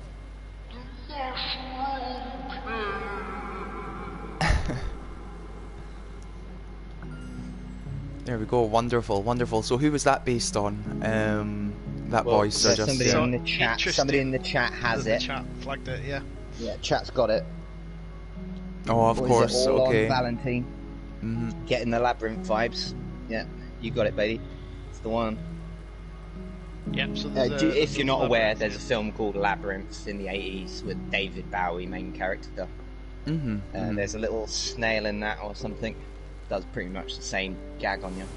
I mean, I gather they're making a Labyrinth 2 now. I'm terrified about what they might do with it. But gosh. Yeah. Also, to answer your question, who voiced Mushroom King? Mushroom King is part one. Rock guy would be me, and Snail is Joe. So we are Mushroom King. That's my real voice. It's hard to answer. But I mean, the sound design back in that Mushroom Kingdom, I mean, that was incredible, obviously, bouncing off the mushrooms, the way it blended with the music. And I mentioned the wooden percussion at the start, but then it changed, and, you know, it wasn't all wooden percussion. It was just wonderful soundscape, Joey. I mean, did you have much music experience before Dreams, I presume? I didn't create the mushroom sound, so literally Trix designed the mushroom from scratch with the sounds embedded, and then I made music along with that, in a sense, afterwards. So there are a few sounds that you bounce on that aren't in key, and no, I don't have any actual music training. No, but I mean, again, but that's incredible, right? You had no music training, and now you've done the soundtrack for like a full-on game, right? It's incredible. Yeah, it is. It's been quite a big experience. I called Joey up the other day, and I said, I'm ringing you because I want you to know that I'm proud of you. And he was like, okay. And I was like, no, right, I've just sat here for like 3 hours combating logic to create a page in the menu where somebody can sit there and experience the album that is Pollen, the soundtrack, from beginning to end, or as I've decided it should be thematically linked as beginning to end. And it's an album. I said it's an album. You could release this. It's a thing. You know, you've created something using only dreams. Produced an audio. None of the journey. no samples I mean, were outside of the MM collection. If you speak to Media Molecule, I believe you can literally do that. But yeah, I gather they're open to it if you speak to them about that sort of thing. I'm not sure how large the Pollen audience is for the success of a commercialized soundtrack. But I mean, the very least you could do, though, you could release it as a dream, like just the soundtrack as its own dream, right? I don't know. Don't need to though, because the beauty of having it built as a system inside the menu is that it already is in a dream. I suppose that's a very good point. Of course, we'll go back to that later. Yeah. Well, you'd be duplicating the content, which is fundamentally not what this is about. No, I'm completely with you. I just forgot about that when I said it. It was a slip of my mind. I've never made orchestral music either before Dreams as well, so. Yeah, I've been sending Journey soundtrack links to Ghibli music, cello music drawn. You know, this is the sort of thing that I've been on a cello vibe, and so we've sort of like there's been a cross pollination of like the interests and the of the ideas of different musical styles, because Joe's style and the music genres that he's worked in, varied as though they may be, haven't, like as he pointed out, gone in that direction. But I think, I'll tell you what, you wouldn't know it, would you? I mean, guys, you wouldn't know. This is an excellent soundtrack. That's not because it's in the game that I'm a co-creator of. It's because I lack bloody production soundtrack. skills, but I got a bit of something in the sound, I suppose. Like there's some nice sounds. Well, look, I mean, you've got Venwave in the chat talking about how good the soundtrack is, and I mean, in my opinion, Venwave's fantastic top Dreams composer, right? So yeah, I've heard his stuff, and he's got a great quality to his sound. Really now, I'm trying to figure out who Unwin is. I'm not sure that I figured out who Unwin was, on my own. Is Unwin a character I met? No. Okay. I would say he's a. I'm not going to tell you what he is, but like he's somebody who's probably walked the same path you has. Okay. Almost, yeah. Probably walked the exact same. Maybe what does he say? What does he say? Maybe he could represent another dreamer. There are suggestions in every letter. As far as you. There are suggestions when you read things in these letters as to other things in the space. Yeah, I mean, it definitely makes sense that he was, an ancestral bee, and he's been here and he couldn't get past this door. But we have the singing skills that we will, right? So. Yeah, that may be the case. That might be the door that he's on about. Okay, so please feel free to tell me more. I can tell you more, or you can read the note that's just off camera to your right. oh, there we go. Right, yep. See, I missed it. So you missed it because I invite you to carry on past it with the camera and to miss it. It gives you something to read the second time. If you take this space, if we weren't here talking to you and you walked in here, you might if you decide found that on to your walk own, backwards. it would have been much cooler. That's what we're saying. Like, unfortunately, it's a bit disappointing because we'll go look there, but there's more to it than just that note in this room. I'll say that, and then if you ever discover more, then good for you. But it's unnecessary. You don't need to, but it's there if you wanted to. No, it's amazing. I mean, it is. Imagine someone playing through it for the second time, and then they do find this note all of a sudden, and they think, "Was this here before?" Nice little... Yeah. There are things in spaces such as the one you're in now that that players haven't yet discovered. We're trying to give people the reward they give themselves for figuring something out. That's something that what this game only relies on, like because of the lack of input. That's what it relies on. When you figure something out, you're going to pat yourself on the back and you're going to give yourself a reward. It's really not we're not trying to put it on a big pedestal like that. Like it didn't come from a place of like, oh, it's got to be this way, but it turns out this game is that way. This space is an example, in my opinion, of the rule of game design of what happened here. Like, what's the space telling me about what happened here? You know, that's trying to without trying to sound pretentious about it, because it definitely didn't originate as that. You know what I mean? It's just a game. That was like a third pass.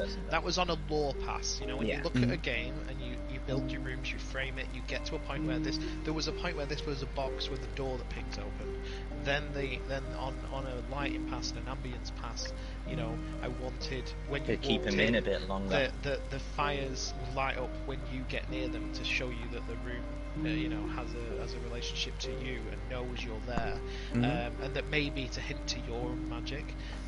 That light, by the way, there's a really nice effect you can get, which I just want to give people tips here. If you want flickering lights, get your lights set up.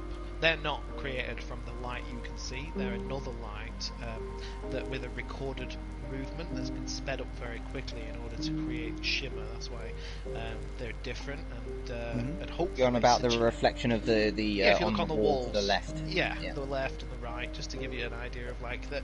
Those are. I'm not saying that's a super pro move, but it's something that if you're not exploring in your environment design, it's a nice thing to sort of think. When I first heard or read that somebody had done that, I can't remember. Probably watched a video. I thought that's a cool tip. You know. Yes, it's going to have to be done from any other time you do. Yeah, especially when you're trying to create a sense of like that the flame is real. It's just little additions like that. They give you. Because the glow is fine, but I mean that's nicer. It's just a little touch, you know, a little attention to detail. If you, I think there may be, in fact, if you just bring your character to camera, there might be a bit more in the room. A few other details that have been designed to hint to Unwin. Yeah, towards us a bit more.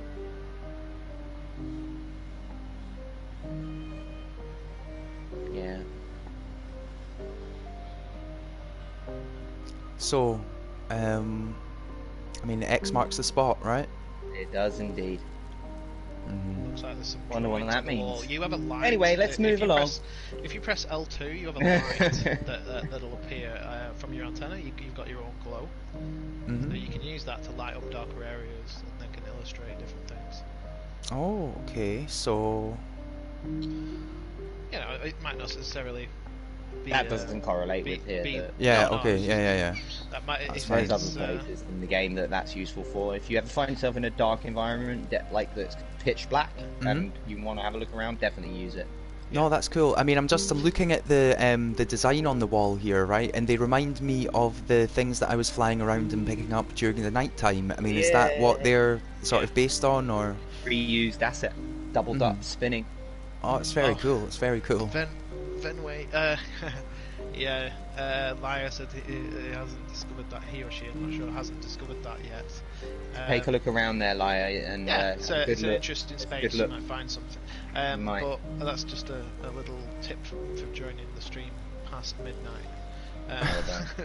Venwave asks who's responsible for the honey voice. That's Miles Bumblebee, 3-year-old little boy. Feel free to move My on son, if you like. Miles. Yeah, there's if you go over to the space on the floor there, there's something you can pick up. But you feel free to carry on. No, I'm happy to pick something up. There we go. Yeah, take torch. See, I hadn't seen that, and I presume. Well, I presume. Possibly, is there a way of lighting this torch, or is it just? Yeah, I'll see. Have it on okay. Your person at some point. Okay, good call. Good call. Good call. There we go. We're moving on. If you go to that space, there's actually an isolated camera. Such beautiful scenes. Such beautiful scenes, really. All the little animations, all the cutscenes. I mean, it's a great job. It really is. Yeah, this is a really nice one. That particular scene is good. Yeah, there's keyframing aperture changes. It's kind of important to get that really nice effect where you create a depth. You was holding a torch in that cutscene, by the way, and it was lit. Yeah. So, would it have made much of a difference had I not been carrying the torch, other than the aesthetic of like just having it, or? It's just it's a Yeah. nod Little. to, Yeah. It's a nod to almost like a Raiders of the Lost Ark concept. Double And jump I want you to, if you pick it up and then you go into the next scene and you're holding it, it acknowledges that you did something. However, the honest answer is no. It'll still show you the torch, but your experience won't be that I picked up a torch and I saw it. It will be I didn't do anything, therefore I have no expectation that I will or will not have a torch. It won't seem weird either way, but it will reward you. You will believe that you affected the outcome of that aesthetic if you notice it. So that's a little trick. That's a bit of The a design music trick. in this room is quite slow. It's a long track actually, this song, and it never gets to play out. We originally wanted to have the track continuously play. A lot of trouble with reloading this map to get the animations to work on the dropping floors, so we had to abandon getting the track to just keep playing upon death. So the track doesn't ramp up in intensity as much as what we'd like because of the time it takes to play it. But it And does also it's not very segue nicely quick. into the orchestral nature of the next space, Yeah. which There a are benefits. beatsy track wouldn't do. This is tough. This is tough for me. Yeah. I always die here. Oh, yeah. Oh, you're doing good. Well, I'm hopeful that there's a checkpoint. He's gonna fall. No. Yeah. Did you jump again? No, you didn't. He's hoping there's a checkpoint. You see, Trix, I told you should have put checkpoints in. I refuse to put a checkpoint in a level that takes 25 seconds to. You have to bloody get it right, though. That's the thing. It's not. It's I'm tough, just thinking, you know, why we're- can't we're the bee not- fly anymore? He's not carrying pollen. I know, he's right. But, I said that, I'm not stopping him you know, flying. it's fine, it's He's like, fine. he's not flying. That's Trix's excuse. Oh. That was a I know, bad but we're gonna get there. recover. We're gonna get there. Oh, you nearly recovered. Yeah. That was a bad hit there. That was an we call that a dreams bug. That one. 5 We'll get minutes there. to get through. I swear, some of these jump. I mean, yeah, this, this is becoming my least favourite section of the game. But Oh gosh. that's not the music's fault or anything like that. Try delayed double jumps to get the max amount of flight out of everything, basically. Yeah. Okay, of course, yeah. Yeah. I mean, it almost tricks you because you feel like You feel like you're flying already. You don't realise you're running. yeah. That's it. That's what somebody said. Sorry that it's difficult. Oh, it's okay. I mean, it's fine. We're gonna get there. It's me that it's embarrassing for, not you guys. You've made an amazing not really. game. I struggle. I never designed this, and this is anyone who know this who makes a game. When you make it, you know how to do it, despite how hard it is, and so you can do it. But other people try it, and they will never ever be able to do it like as consistently as the designer. The designer knows all the nuances of.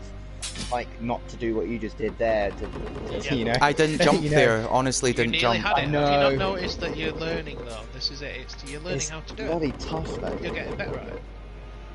It totally screwed me there, though, right? Ben Let's Wave face says it. 5 Like I minutes, didn't so- jump, I don't- and I it's don't- like 5 It's minutes. hard as a player not to decide that the space is doing you. It is. It really is though, because there are some issues like the Yeah, the there's a bit physics of on bad this bridge luck is involved really with the physics, yeah. But tough. that's what.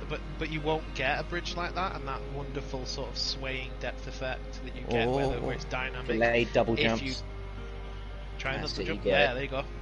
Yes, And again. we're in, mate. Well done. You Yeah, you beat can't Ven Wave's 5 minute worst record, so we're all good. awesome. Now listen. You spent a bit longer in that space, and you We can do it accomplished something. blindfolded. And you Oh, got exactly. the prize at the end. But We've like, got a pro. I'll We've tell got a you pro what, player like, here. Liar says he a can do it thing in blindfolded. gaming.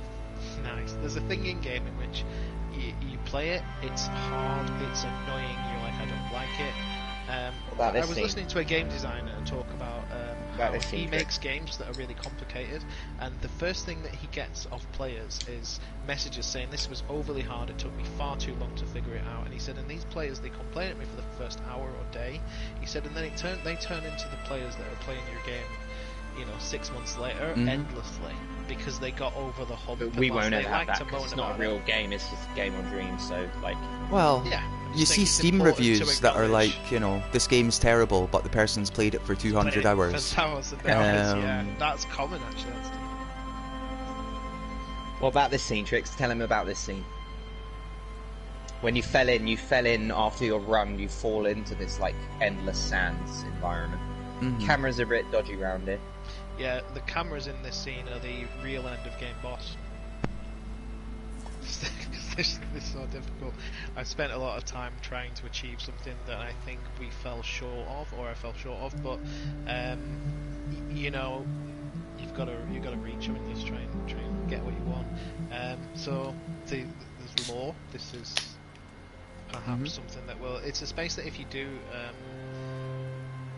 Journey vibes mentioned in the chat. Yeah, I suppose it's a direct influence, really. The space is supposed to make you feel small.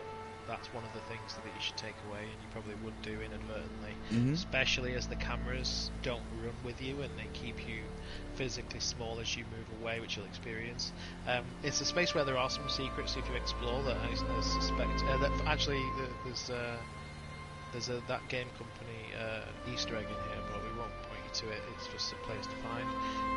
The best way for you to enjoy the space is however you would want to. So I wouldn't steer you, but it's. But we definitely didn't account for people going completely wild. You can fly off and lose yourself. Yeah, so like, just like maybe. There's a lot wrong with the cameras, like, to be fair with you. I tried to create something with the transitions, but you notice how they sort of moving between camera positions, but it can be hinky. One player will have an absolutely ideal experience with the cameras, and another player will push the boundaries of where they are and have a terrible. Have a completely different experience of it. Yeah, which is these are my failures as a designer of the space, but I tried for something. Look, don't put yourself down, Pollen. It's incredible. It's incredible. So there we go. Just a little pat on the back again, a little reminder. Thanks, man. Thank you. That's nice to hear. There are definitely some bad moments, which is indicative of anything. This was never intended to be something to be held on a pedestal, or anything. No. So. To be judged for its bad things and its good things is fair either way. So, it really did come out well though. Considering it's just a game made on Dreams, I'm still baffed at that. I mean, what would you say was your inspiration for the music here? Because again, it's beautiful music. We keep talking over it and stuff, and we will visit the soundtrack after the game. But don't worry about that. The inspiration for this music is oppression into happiness, and to sort of daunting despair. That's what the inspiration is. That's it's about right. I mean, it's definitely I didn't really do a anything scary, else other than have emotions to work with. That's because I didn't see the scene either when I made the track. Actually, Trix was working on the scene, and then I made a track, and I said, "Oh, do you like this one?" And he banged it in here, and he said, "Yeah, I'm going to continue to make this place with this music because it worked for him." So was that different from the rest of the scenes? With the other scenes, had they been made before the music, or I don't know? I'd say it's one of the best examples of it being completely flip reversed, where the artistic direction just started making this scene, and then the music came in, and then he redesigned this space straight after. Yeah, it was it was influenced. So a few things about the space. One, it's designed to make you feel small. Look how tiny you are in that camera. Now I know the cameras are hinky with it, but ultimately you still see the little dot that you are. I constantly play with proportions with one of the creatures you should have spotted at the end of the sands there, and this is an example of that. The difference, the juxtaposition of this huge creature in front of a tiny you, and you were once bigger. Your ancestors were bigger. Those large bee skulls that you see, the note of lore that you just encountered there spoke to the fact that your ancestors have walked these sands before. That the bee has become a smaller daintier, softer creature, you know. And just as a sort of nod to the nature of the research in this game, bees descended from wasps. That's a real thing. Okay, like in evolutional terms, you mean, yeah? Yeah, Or, and some of the spaces in here will speak to that. They've been found by a couple of your viewers right now in chat. One of the spaces will allude to that research, and it's woven into the history of the game. But in real terms, people might not know that bees originated from wasps. And so that juxtaposition, you know, it's a reflection. You're looking at a reflection of your ancestral past, and also, you know, it's littered around it. You know, it's a nice, pretty scene. There's intentional lighting choices here. There's sky choices. You know, from that design point of view, you know, look how much shadow it is. This is an example of one of the lessons that I'd say that I took from Peter Field's lecture that he did on game design, which he published, and one of the greatest sort of ideas was that to show the player where they're going a long time before they get there, and also to remember to have contrast in the spaces that you're making. So if I go out onto a vista and that vista is broad and bright, I will appreciate that more if I've had to sneak through a tunnel to get to it. So that's just a nice tip for people to take. You know, if you're going to open this up, like you went through a linear space, you ran through something that locked you into a 2x2 width dimension to barrel forward, and you were locked into that, and now you're given one of the most expansive areas in the game and not told where you need to go, and you make the decision to, or you don't, to approach this ginormous looking behemoth in front of you. It's interesting that you say don't there, or you don't. It's interesting. Presumably there's more to that than just quitting the dream. You know, you speak, well, hey, it's an inevitability probably that you do it, but you know, you could leave, or you could explore the space more, or you could perhaps not be worthy. You could be unworthy. You could be like bees that have travelled there before. Well, I'm going to try to be a good bee. I'm going to fight for my ancestors. Although it's interesting that bees evolved from wasps, because, you know, I mean, technically the wasps are also their ancestors then, right? In many ways. Unfortunately, Trix divulged you that bit of information. Yeah, well, hey, it's good to have these discussions. That's a because that's real. That's not my lore. Basically, in crafting the lore of this game, I would say it became easier when you just come from an actual, real perspective of like, oh, what do bees do? They serve the queen. They're completely subservient to one motive, protecting the hive. So you instill those concepts into the game above human instincts. Like hierarchy. Yeah, like especially hierarchies in there, you know, and things like that. So human instinct is to be, I don't want to do things for you because you're not nice to me. But a bee's instinct is, you gotta work for the hive and potentially sacrifice your life. Cinematically as well, so it's a kind of example of a space that's thematic. The music is excellent, and Rakio said it's one of his favourite tracks. I agree, it's one of mine. So that first vista when you walk out, I lure you onto a hot spot for a special camera with the prize bubble to give you the introduction of the wasp in the crescendo of the music comes to that like happy scene. That's about timed with the time that if you was to bee pun. If you was to go straight to the wasp, it would basically be kicking in. So it's almost like to G you up before confronting the wasp. So definitely. I mean, when it kicked in, I mean, I did feel the urge to just go and take on the wasp straight away. I just thought I'd hang out for a bit and listen to it. So it's like it's a bit more adventurous. Yeah, it's a space you can mill around. You don't have to go straight for the wasp. Not sure if it repeats in this room either. There might be a mistake. I think there's a break before it loops. Yeah, I think there's a big gap, which is unfortunate. Oh, that's alright. I'll just go and take on the wasp, eh? If you want to engage him, that little platform just underneath you is down, yeah. Okay, if you touch him, you die. Yeah. Yeah, I'm just saving you a minute. There you go, you died. Yeah, I mean, yeah. In case anyone wasn't aware, there is a delay between our audio and the stream, so right, of course. like, yeah. Just I think it's nice. You get to see guys. this. You get to see this aesthetic that I've created, where there's an almost cartoony outline to the ruins part of this. You know, the temple posts, if you will. They also have animated sand, which is not like a small thing. You know, there's the paint that flows off them. It's all Thanks designed. for taking the time to play the game, by the way, on stream. Oh, no, it's not a problem. Said that I mean, straight away when we came in. Yeah, perhaps That's very kind of you. Yeah, because it isn't your typical dream where you're in and out and that was great, guys. Everybody, I recommend you play it. It's a bit more like 2 hours of gameplay. So sorry about that, but oh, don't worry about it.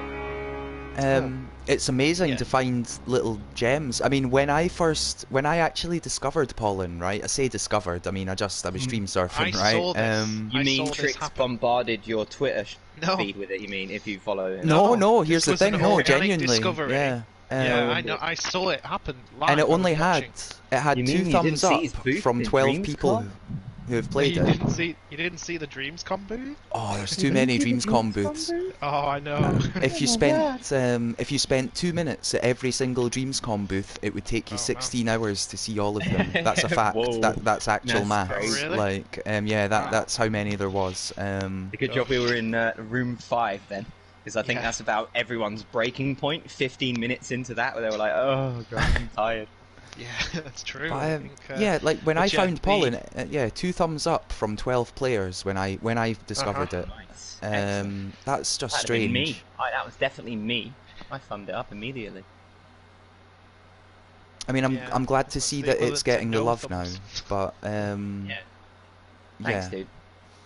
I mean, I really appreciate that, and it was nice that you took some time. And I remember, and it wasn't intended to be praised that much. You loaded in, definitely not. You loaded in, and you went, "Oh, this is quite nice. This is quite a nice intro screen. That's quite a nice menu. This dream must be absolutely terrible." It's only got 2 thumbs up from 12 plays, and it's already got a nice start. The rest of it must be horrendous. And I was like, wow, that's quite an interesting take on it. Let's talk about this boss fight. So, the boss fight is strange. You can still fly, however, it won't benefit you. Okay, so that's... Okay. Well, yeah. Well, I suppose because I suppose I've got to... Yeah, it won't get any damage to the boss, unfortunately, so it's... Designing a boss fight is really difficult, from a technical standpoint. Like... You have to kind of like make it so you can't just stand there doing what you're doing, what you're doing. So like eventually you will die or something. But it comes a point where you can't cover all them bases, and ultimately you could just stand in this room or fly in this room continually and never defeat the boss or it change. So there's negatives to it, but there is a pollen depository to your left. Oh, right, okay, of course, okay, so pick that up and throw it, of course. Yeah, which in hindsight we would have definitely made a lot more obvious. Oh, it's okay, I mean, yeah, I was sort of just wandering about here waiting for more to happen, but I get it now. Yeah, I mean, like, not to break the fourth wall, but, you know, he's going to do his thing the whole time, and you've got a life bar at the bottom, he's got a health bar at the top. It's just we've come a long way since we first came out and hatched as a bee, and we've gone on such a journey. Yeah, too right. Fastest boss fighters leaderboard has Lyra the Lepus at number 3 with 4 minutes and 22, so that's an excellent time.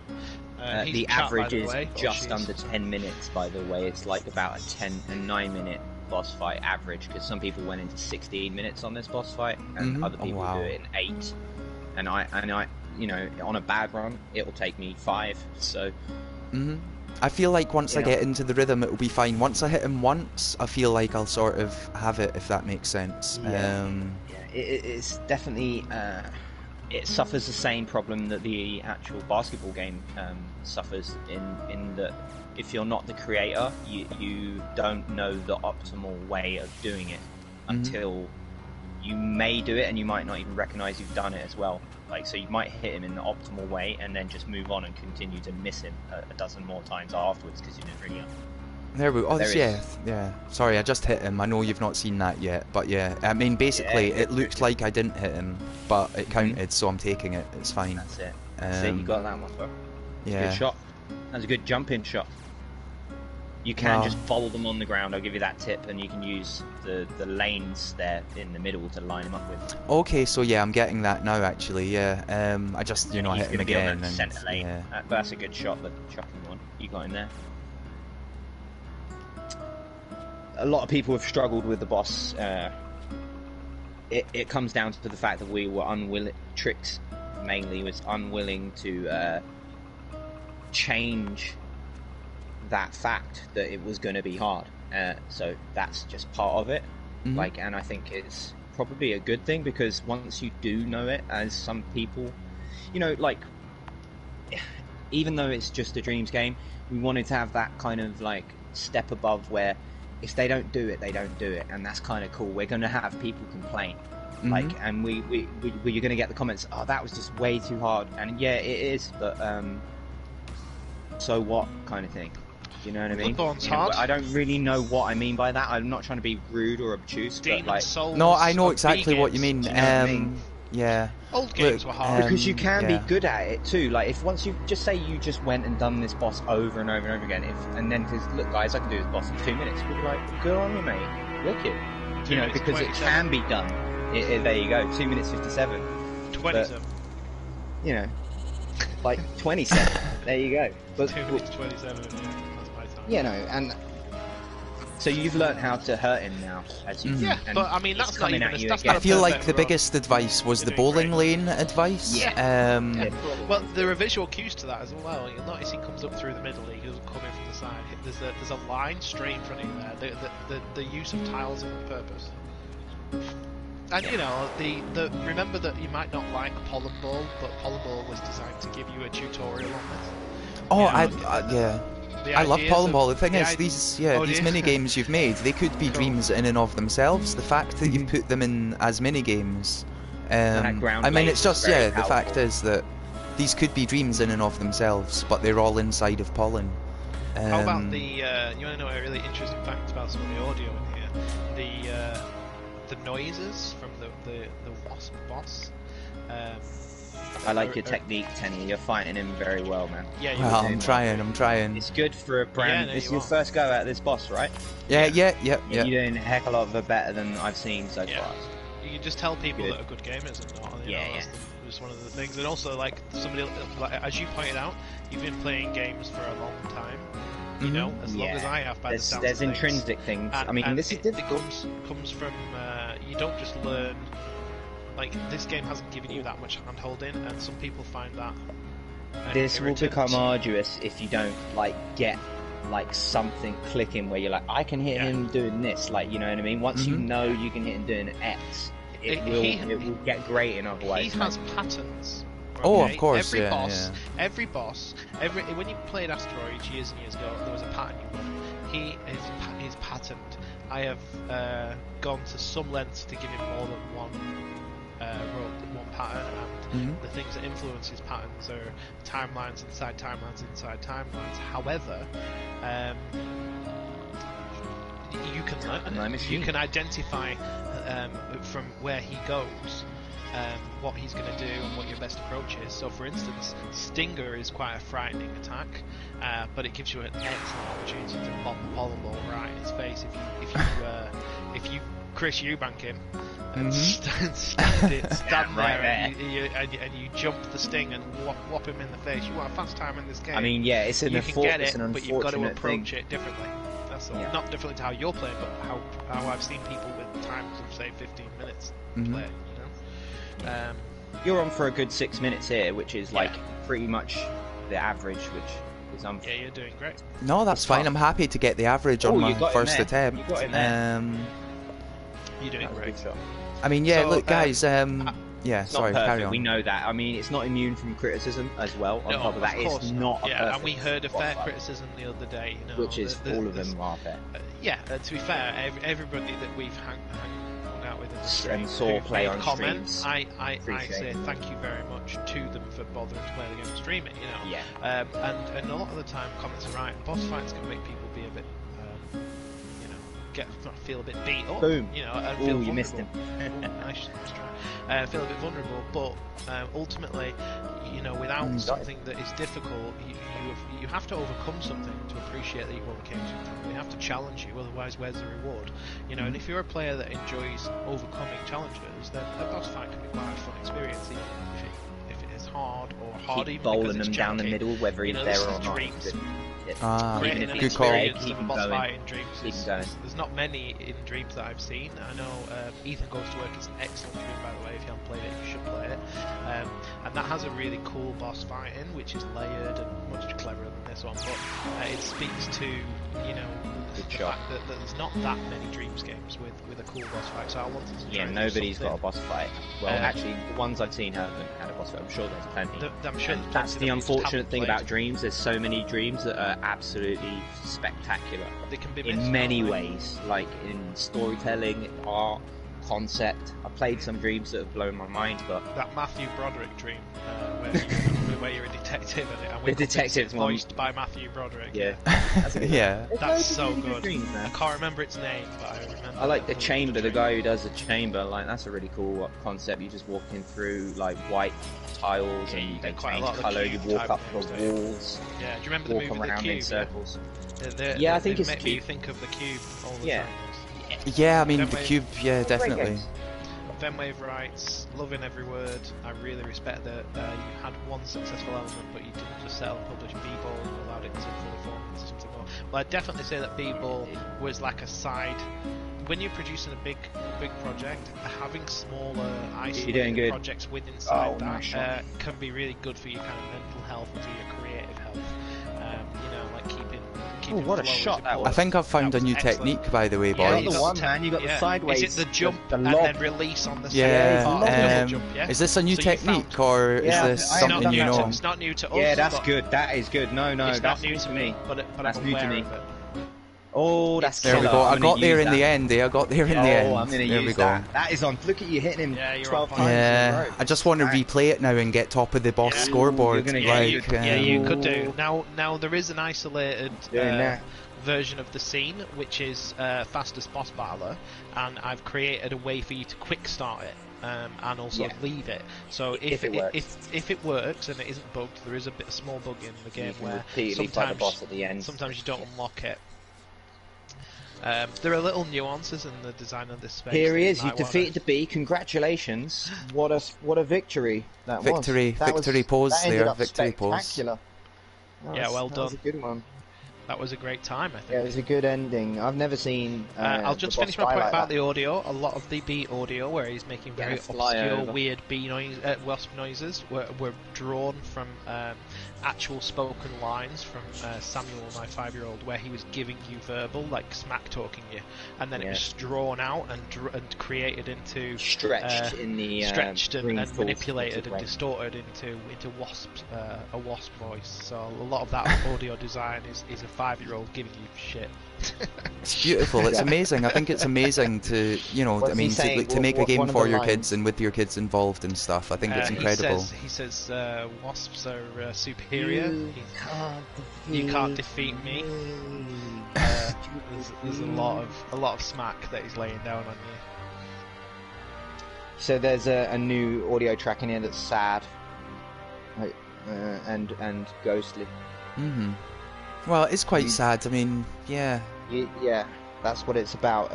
Like, you know, if you'd read a lot, you'd know that this was a fight that you had to do, not that you wanted to do. And also, he's not really an antagonist to you. He was just here and in your way. And he is willing to fight you, and you are willing to fight him, and he lost. Well, that goes back to I mean, Trix mentioned Metal Gear Solid earlier, right? I mean, every time you defeat a boss in that, and I mean, not only does that have great boss fights, but when you defeat them, there's a sadness to it, because you almost you have a chat with them a lot of the time, don't you? Solid Snake, rather, or you know, whoever. Yeah, especially in Metal Gear Solid, like your enemies are almost a reflection of your own self in many ways. And then, of course, Shadow of the Colossus, you defeat them, but there's a great sadness to it as well. Yeah. Oh, yeah, definitely. It's nice that you mentioned Shadow. Yeah, that's a great game. This space it has offers more to it generally. Yeah. You might be interested. Also, what about all them tiles falling in that scene? Was that not just nice or what? Like, I know I'm like, give me props, but that was cool, man. I thought that was nice. I liked it. Big props, big props. I Very like good. the way it looks in that death scene. I mean, that's supposed to be your reward. That I think it just like, I like the way it's lit in there. These heads on fire, kind of hellish, but you know, just about PG. Yeah. I can't tell whether they're. I suppose they're bee heads. Yeah, they're bee heads. Just looking at the shape of them. Yeah. Bigger bees than you, aren't they? A little bit. Yeah, the giant bees. Yeah. Just, you know, a little like, just going back to Dark Souls, I suppose, you know, that's like about the ancient giants, kind of, isn't it? Well, they were an ancient race, but anyway, I don't know. Yeah. Yeah, exactly. No, that's it. And you know, to be honest with you, like all these things are they are like the subliminal theme in the game rather than the overt storyline. Like, if you was you know, couldn't read, you'd understand that you was in a place that weren't like. Can I just say as well? I know Joey said it, but I haven't echoed it yet. I really appreciate you spending time hanging out in the dream that that's cool. that I made. You know, like it's. It has been a labour of love. Cool, and I can talk about it for hours. But the playing of it, you know, like I appreciate, you know, that you like it and that you're willing to give it a platform. So that's cool, man. I'm just trying to, you know, I mean, I'm happy to try and shed some light on the creators of Dreams. I think it's incredible, the stuff that people make. I think you've been doing that since day one. I appreciate the passion as an excellent curator, anyway. So it's nice to be on the receiving end of it and have something worth.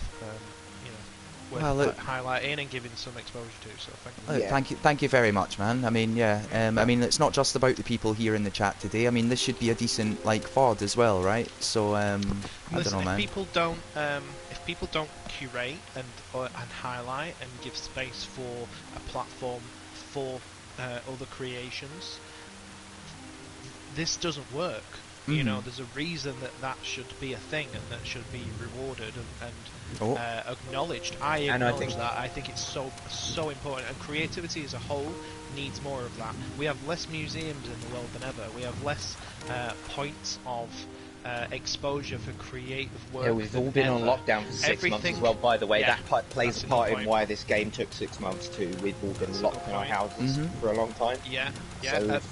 But you know, everything's disposable now. Everything's digital, isn't it? You know, we're in a world where you create an album and barely nobody listens to it because it could be the best thing in the world, but it's disposable as far as audience members are concerned. You create a picture and it's fine, but I've just downloaded it. I don't need it. I don't want to buy it off you. You know, everybody's chewing things up and spitting them out like bubble gum, and you know, to create something that somebody wants to even spend time in, for me, is really rewarding. I like that. You know, one of the stats that I like on in Dreams is the one that tells you how many hours your dream has played. This is audio cue that you have to listen to get out of the room.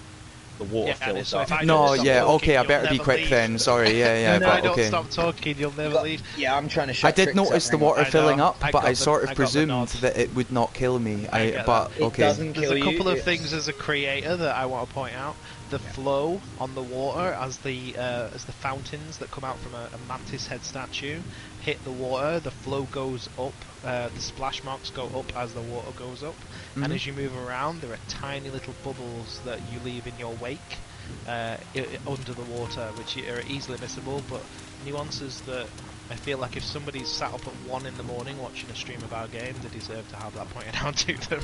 No, definitely. I mean, you've stayed up till 1 in the morning to explain it, so Oh no, that's cool. I've stayed up. Listen, this week, launch week for this, has been the least sleep I've had in some time. But you see those little bubbles behind you? Let's get him through this magic door, Trix. Yeah, do your magic door. For the sake of the chat. No, you're right. Yeah, you're quite right. Aren't we all? Ryan said, aren't we all? I presume in reference to the staying up at 1 o'clock. Well, like the bee says in the pollen ball room, you're not supposed to be here.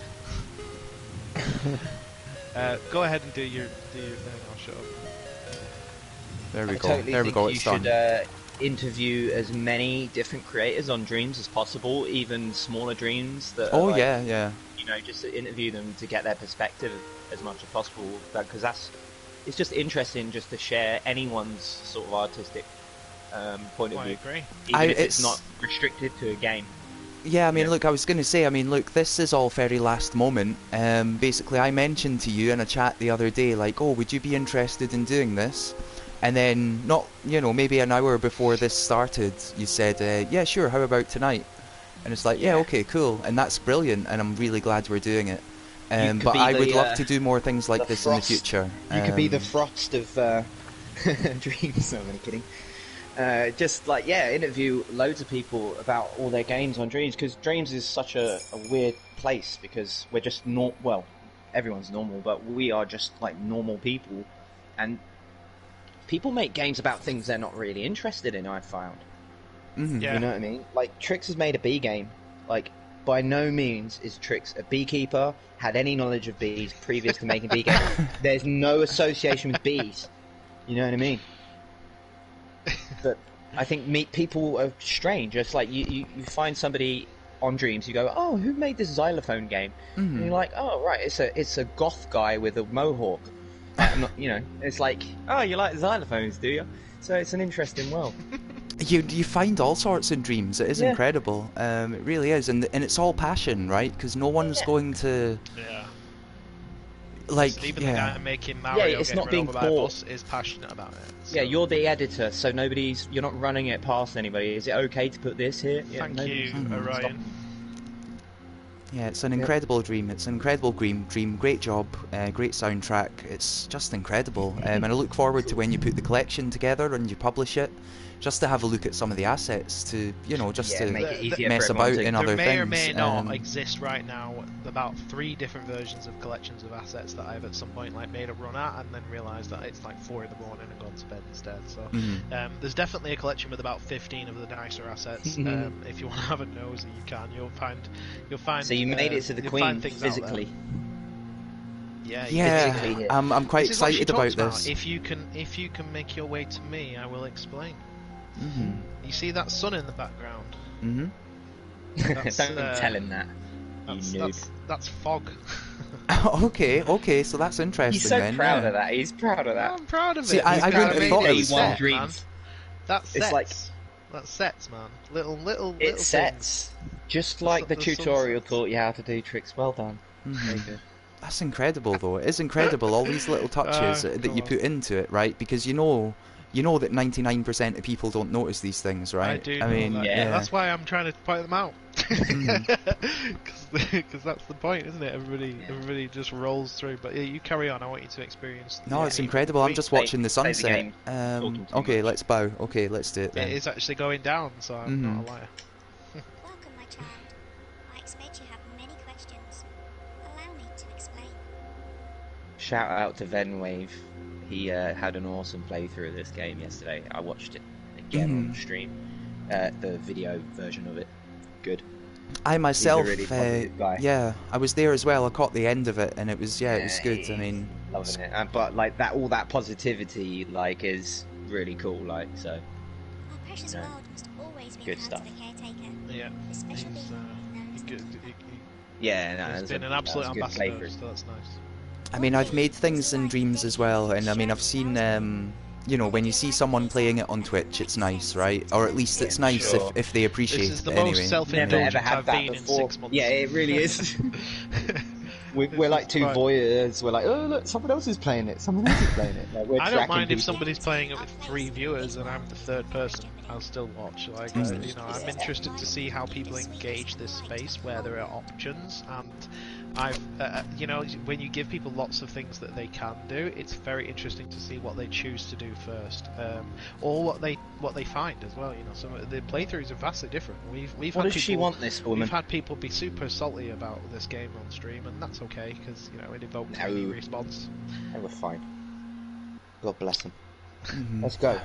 I love the message behind the Queen Bee saying, you know, yeah, providing gifts of sweetness and light to the whole world. I mean, that's what we should all be doing, really, as much as we can. Here, you have demonstrated that your heart is true, and you can fill our world with a lyrical That's a breeze. Jonathan Swift quote. That you Sweetness have the to the wisdom whole and world. mindfulness required to deliver us into a new season, spare of hardship or fear. You will no doubt have realised you are aging. This is the unavoidable burden of a keeper. It's only physical. In fact, Yes. your life will be extended Is the by answer to that question. if you pass the value challenge. Here we go.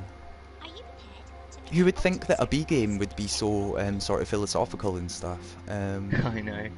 But that's Joey the benefit made a of the really source interesting material. point earlier. He said The benefit of the source the, material. the nature of the aesthetic of this game, and which is probably because of how it was birthed, being that it's quite, you know, colourful and youthful and, you know, young, or certainly seems like a kid's Cutesy. game. Colourful it's and cutesy. but it's not a kid's game. I mean, it's suitable for kids, and they'll probably mill around on the island and use it like a playground, or the cavern if you want to stick them in there. But, you know, there's depth in this game for those that want to find it. And there are things in this game that haven't been found, and maybe that won't be found. No. That's Everyone's alright. find everything. I'll show them where they are. Yeah. If we're on enough streams, by the end of the week, everybody will know everything. 100%. Now, I want to answer this honestly and say that, to be honest, I am scared. Because I am. I mean, I am scared, but I feel like I have to say I would be proud to, right? No, do it. You be you. you. Both are acceptable, I think. And I think both are absolutely part of life? admirable and honourable decisions, either of those, I think. I'm willing to go what's the through with most it, but human that doesn't thing? stop me being scared, you know? Yeah, What's exactly. the most human thing other than showing vulnerability? Yeah. You know, like, your heroes might front it out, but everybody gets vulnerable. Feel the fear and do it anyway is a very popular book and an idea that, you know, is, I think, in the game, fundamentally. In fact, it's in this, it's in one of your responses. Okay. It is tied into that idea. Okay, well, I'm going to press square. Let's see. Fear has a large shadow, but he himself is She small. says, okay, don't worry about it, and then the game ends. I will fear you. I nearly did that. I mean, that's fact. I literally nearly ended the game on a button press on a conversation choice. I mean, Just because how- it would have been yeah. so obnoxious.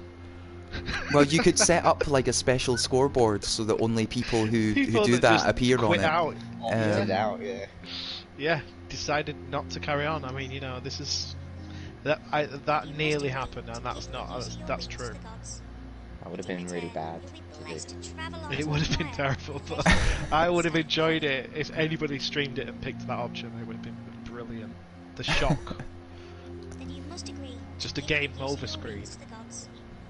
Oh, will I give up my wings? I'm willing to do it, but I'm scared, you know. But yes, I mean, I will do it, and I will do it for the world. I think the world is the best answer there, personally. But everyone's going to have a different answer, and that's really interesting, right? I think that's really interesting.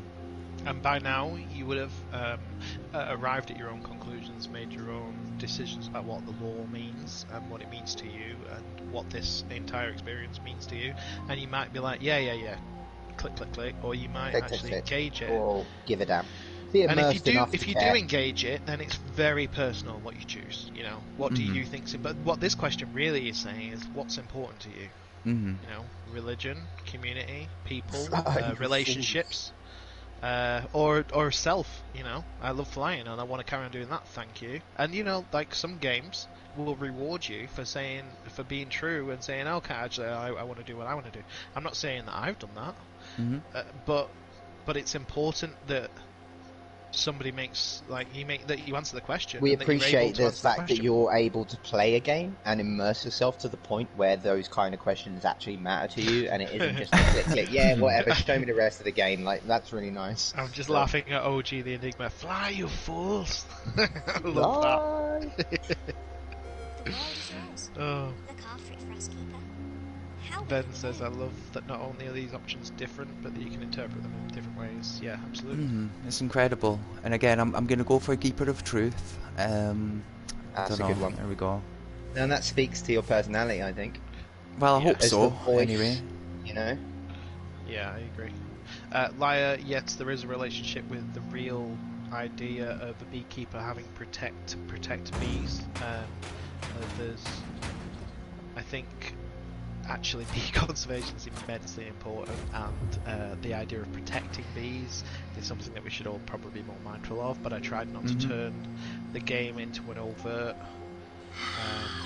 Save the bees game. Save the bees message, you know, I don't think it needs that. I think if you interpret that and Ear of a Mind to explore bee mythology, the you know, things that are like facts about bees and the bee, you know, bee interest as an interest. They're fascinating little creatures, and in fact, you caught your hat there out of the magic box. Yeah, I did. I think I preferred the cool beret, but this is a nice hat though. It's very good. Yeah, well, this is a very old hat. You see, berets weren't around when this thing was conceived. You're too cool for these hats. See, when you chose Be Cool, you're almost too cool for the whole storyline of the game at that point. Orion loves getting new accessories. Yeah, I love that too. This is almost Be the Hat game, but I'm waiting on like a new game plus mode where you start with the hat or something. Like... Oh, don't. And that was in there. That was already there, man. That was the idea from the beginning, that you start with all your bits and bobs. Yeah, but unfortunately, because of there's a whole omitted character. Yeah, we'll talk about the omitted character at the very end of the game. You'll see a glimpse of him. Yeah. We'll talk about him later. Yeah, that's a good point. The weight of responsibility is ever present, my queen. Child, there is nowhere you can be which is not where you are meant to be. Your smartest design choice was giving him a hat at the very end. Can't go up from there. It's true. That's it, we peaked. By the way, there's 2 other hats in the game other than the one that is currently being worn on stream. There's 2 other hats in the game, both accessible in the overworld. Oh, there's a little tease. How many years do you think it will take for people to discover all the secrets of Pollen? All the hats even. Yeah. No idea. There are things Joey doesn't know. That's all I'm going to say. Really? Nah, that's impossible. That's true. Well, there's things Trix doesn't know about as well, then. Joey's claiming to have hidden things in the game. One time I turned up in the middle of development and a micro man ran up to me and one of our mutual friends went, "Hi, it's me, Sam, I'm in your game." And then ran off through the hive and dived into a waterfall. Or should I say a honeyfall. And that's the kind of contribution that if there is a hidden thing in the game, it would be Joe. Put it there. If you find a random dude, I got my mate on. I got my mate on the phone to act out one of the like blue puppets and like do an action record, and I like action record him running up. Oh, gee, I'm Trix. aware of that. Yeah, the other game's really good, by the way. The Bee Hat game. He was worried. Oh, it's quality. Yeah, that's made by RBD Jellyfish, I believe. And it's fantastic. Shout out to that game. Along with the rest of their work. Yeah, it's very charming. Yeah, I remember when we really first cool, saw that. We saw that, what, 3 months ago, 4 or 5 months ago, whenever it came out, and I was like, oh my god, Trix, and he was like, what? And I was like, there's another Bee game on the set, bro, what are you gonna do? And he was like, no. I was like, this is good. We played it, it's really good. I was like, I need more hats. He needs more hats in his game. You fail because he's got way more hats. He's got way more hats, yeah, and the whole thing's a lot shorter. So yeah. I'm sure he'd be available for some sort of Pollen and Bee Hat game crossover. Yeah, like. Well, I already have hats in my game now, so he's obsolete. Here we go. If he can shrink his game down to like an arcade cabinet if he size, makes a we can mini stick one in game, the corner. yeah, it can go in Pollen Arcade. That's all I'll say. So yeah, I fear I have no clue where I'm going. That's what I'm going to choose. Good for you for being honest. I love your playthrough. Yeah, you're a good player, like for this type of game. Well, I'll probably be bottom of the time scoreboard, right? That's but the that'll be a laugh. But you'll be top of the. Got to hang out with the developers of an awesome game board, so don't worry about it. There we go. When you're making like Pollen 3 on the PlayStation 6 as a AAA Sony exclusive, like. Don't forget it.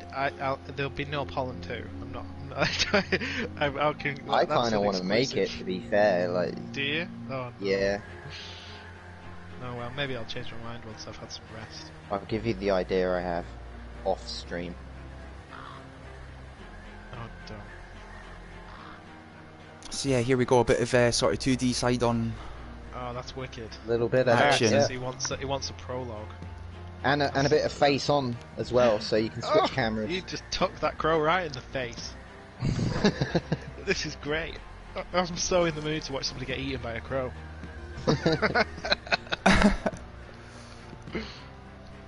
A mid-quel, prequel, sequel, side story. A midquel is brilliant. Forget the rest. A midquel.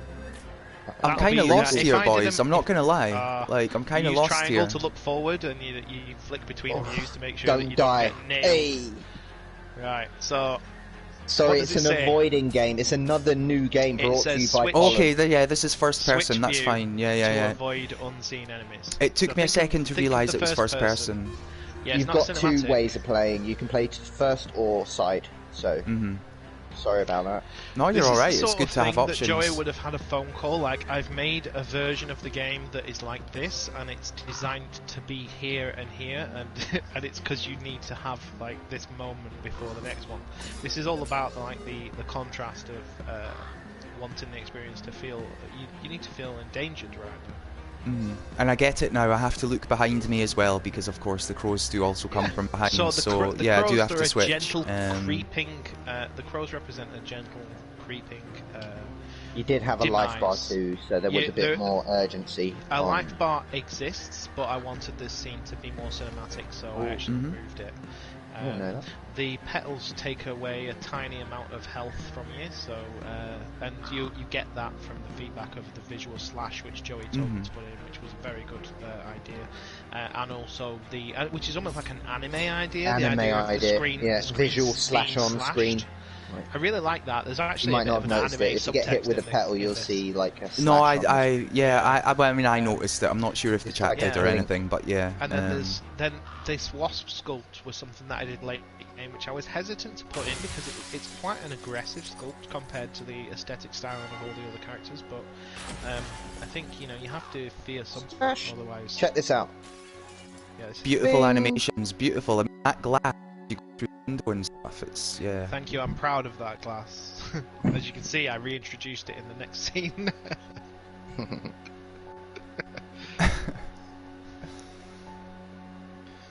Oh, Zypher. Yeah, Pollen. The Cathedral. It's incredible. That's the only bee pun in the whole entire game because we found out once you start making a game about bees, we both made like so many bee puns in about 5 minutes that we What did decided I say that every time that cannot used him with a... What did I say every time, though? Every time we had it, I said there's no bee puns in Pollen. No bee puns and then in Pollen. Right at the end of development, I named it the Cathedral. It's like a joke in a joke. It's like a joke in the context of the fact that nothing in this game was allowed to be a pun. And you trust me, you won't find a bee game in the world that doesn't use a bee pun. Even ours. So there you go. But I don't want to take away from this moment because I think it's important. Or get down with the biggity bug bumble. That's Joey. Shout out. It's just it's such a beautiful room. Thank you. It's one of the areas that I'm most proud of. Again, it is a beautiful room.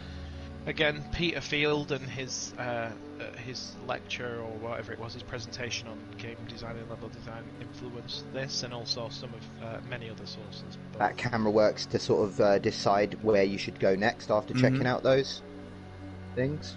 Yeah, and I want to go back. So I think, you do whatever you want to do. Your experience should be yours at this point. I like the colours that Trix made in this. This is completely Trix's design. There's no artistic endeavours for me in this room, but Trix designed everything in there. It's all very pretty, I think. I like the contrast of the colours in the room the most.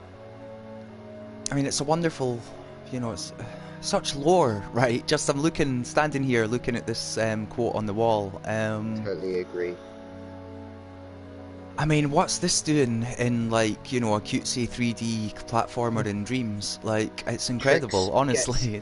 He gets moved by the music and time spent in an area, and it becomes something else. That's what happens. The longer he spends in something, the more it becomes like that. So, this is, like, he's been in this room long enough that he had to write on the wall. So, I love that remark. That's because Joey has known me for over a decade that he can say that. This room actually gets me slightly emotional. We can tell you why. What do you think about the room anyway? What do you think? What does it make you feel like? Well, it's quite sorrowful, even though I'm at the end of the journey and I feel victorious, it's actually quite sorrowful. Yeah, it's making me think about the sadness of the world, right? This bee was born and in such a small space of time, it's learned so much. Yeah. I mean, in many ways, appreciate ignorance that. is bliss, right? Oh, absolutely. I mean, you could just be a bee going around the world, right, lighting up with flowers, but instead I've had this epic boss fight, and yeah, I don't know, man. Yeah, and it's like, it does bring sadness in this room. It's a church building, cathedral type, which is associated with family gatherings, good or bad. You know, there's a lot of conjuring of emotions there that we know intrinsically as humans, you know. It's incredible music again. I mean, yeah, it makes me feel that sorrow. I mean, you won't get the chance on this playthrough now, but there are. This is one of them spaces that again harks back to the idea in older games where if you were to have approached it differently, your experience right now might be different. You might have had another choice. You might have had opportunity to do other things. So I tell you that because if you actually like the game, which I think you do, when you play it next time, before you zap all them statues, explore a little bit, and then maybe you can. I'm up for trying to get definitely a good time on the speedrun scoreboard. Oh yeah, man. Yeah. Well, that's a different endeavour to what I'm suggesting. There's a little bit more to offer if you don't. The framing of this shot is. I just mean to replay it is all I mean. Yeah. Like the framing of this shot is giving you a nice hint of what you miss out on by buzzing those statues, basically. Yeah, you were almost too good. You did the thing that what can happen is you can go into this space, you can not do what you did and light the statues, which is like a tiny little Zelda puzzle of light these lights. Like 4 statues, go over to the big one in the middle. Go over to the big one where the camera's like, right, now you've done it, go over there, and you did as the game told you. That's fine, and you also did as the game has conditioned you by now to go up to a thing and B-sense it because it told you to. Yeah, because you didn't even hesitate to B-sense the statues, like. Sure, and of course those statues are there's one for Miles, there's one for Sam, there's one for my wife, and Joe got one as well. I got one because I demanded it. I said, I'm not playing your game if you don't have this golden statue of me. For Mums, that statue was facing the wall. And he kicked it over on the day of release. He said, I kicked that statue over. It's now on its side. Oh no! The statues have a number of different suggestions towards the overarching lore that other people that play the game have picked up on. Some of them have. Yeah, and dependent on your personality type, dependent on your experience of the game, you're going to have a different emotional experience here. Yeah, I sense you've got the sorrow side. Like those golden statues you saw kind of represent something gone, like let's say, and that's why you get that kind of emotive hit here. It's a sorrowful music, very like weird space to be in. Yeah, and taking you in. You're one of these guys. That chart of talking about like that journey of up and down emotionally, it's intentional. Like you're supposed to maybe arrive here at a point. A lot of the stream speaks to life cycle and life, and not dissimilar to Journey, which could be considered an allegory for life and its beginning, middle, and end, and its natural inevitability. That there's something about bees and their short lifespans that is a nice reflection on humanity and our existence, and also how devoted they are in their life. Then they don't care about their mortality in the way we do. Like a bee will defend the hive with its life without a question. There's no sense of self and worry for its own mortality. There's more to being a bee than just self-preservation. Oh, I completely understand. Yeah. But not to hijack your moment, so you should experience this as you do. But I just thought I wanted you to talk about the space a little bit, and from an aesthetics point of view. I think it's a nice looking space, and I appreciate when people appreciate it and enjoy that. The chat is just literally bee puns central right now. It has. It's become like a Media Molecule stream with all the bee puns. It's completely out of context to the nature of conversation. Bee emotes, crazy. The bee emotes are real. Oh man, I'm so proud of chat for completely ignoring any of that. Thanks for supporting everyone in the chat, by the way, at this time of night. It's cool. Yeah, no, it's Thanks for being kind to our little bee game. Yeah, it's took up incredible. so much of your time. I mean, thanks for making the B game. You know, I think I can say that on behalf of the chat as well. Thanks for making the B game. I appreciate that very much. It's good. Nice to hear. It's good. Yeah, do your B game ending. Mm-hmm.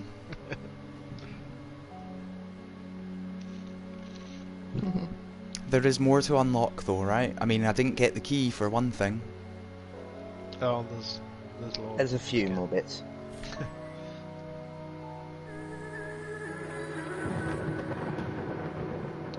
Zypher, they're bringing in an instrumental patch where there's new instruments and things, so you might get your wish there. Saying he wish he had a choir instrument, so yeah, that might well come. I love the flashback sequence. It's incredible. Nice. The fact that I even had a beret on stream, of course. Yeah, it's brilliant. It's brilliant. I mean, I realise now the beret was just there as part of the cutscene, like, but yeah, it's great. It's supposed to be an approximation of what I believe you've done. Oh, it's beautiful. I mean, it's beautiful. And it's little glimpses, I suppose, if there are things that you've not done as well. Exactly. It doubles down as a suggestion of things that you may have missed. It's quite useful, I think, for that, to inspire the player to maybe search out more depth in the game. Yeah, Venwave's saying it's another musical highlight. Yep. Yeah.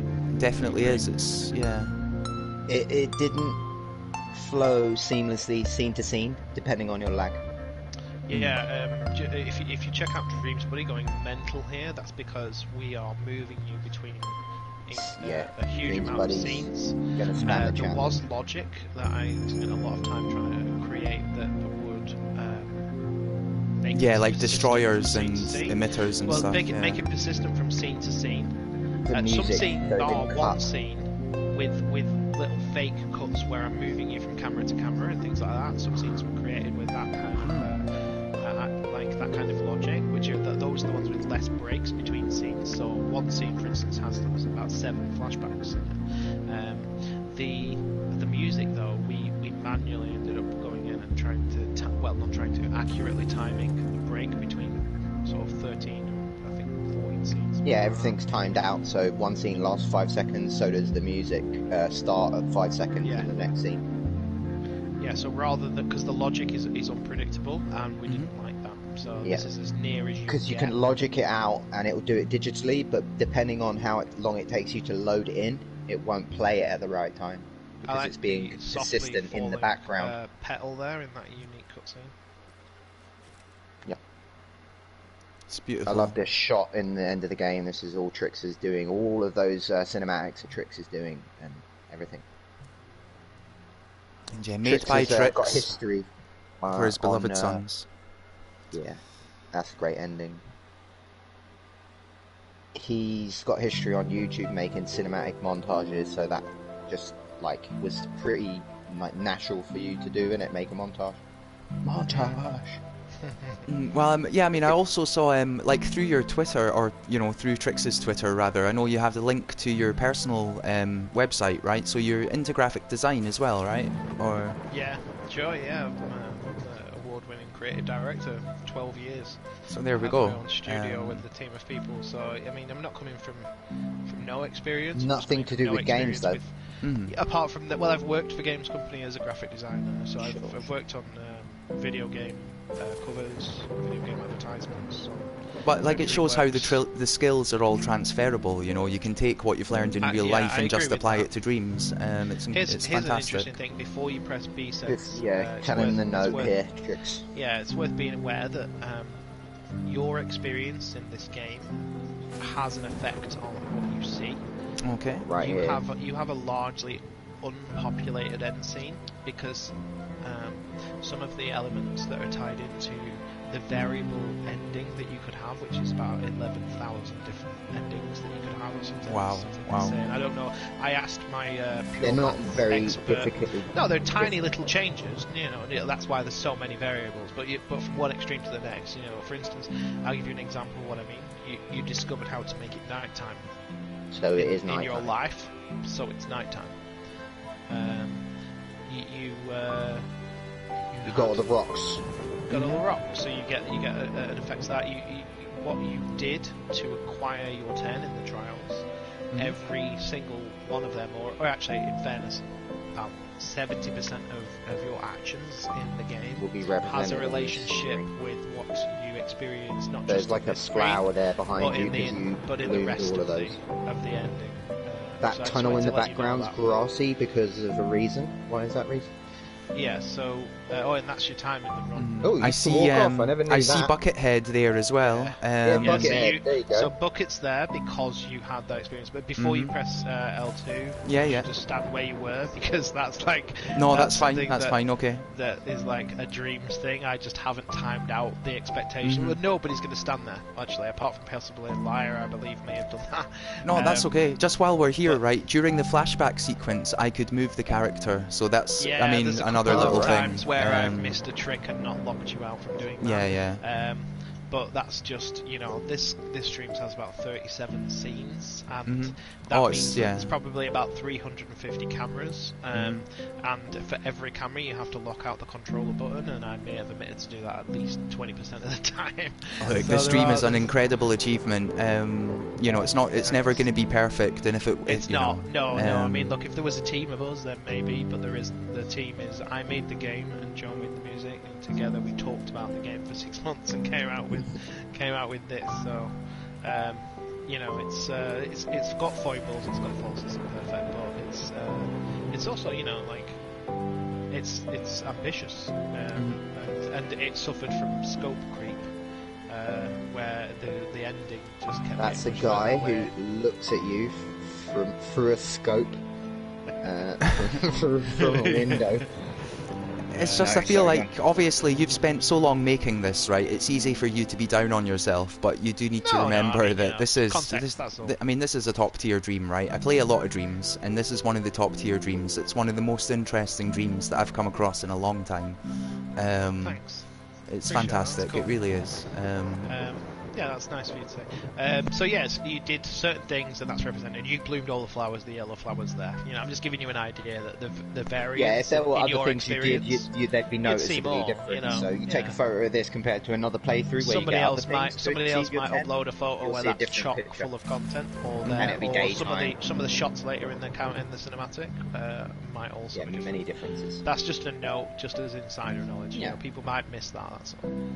Yeah, I mean, I'm tempted to take a photo of this, right? Just because now, if I take a photo of this, then maybe other people can also take a photo of their screens here, and then we can see the different variations. If anyone's ever interested, they can go and look. Yeah, you can have, like I say, you can have the same sort of shot, but this is your ending, basically. This is your ending screen. So, okay, I'm going to be sense now. I'm going to be sense. I hope I'm standing in the right spot and I didn't move too far. You're good. Yeah, hopefully it's fine. I think the mountain's going to break in half. To be honest, your Demon Bee's going to explode out of it now. You've accomplished everything there is to accomplish here. You deserve everything.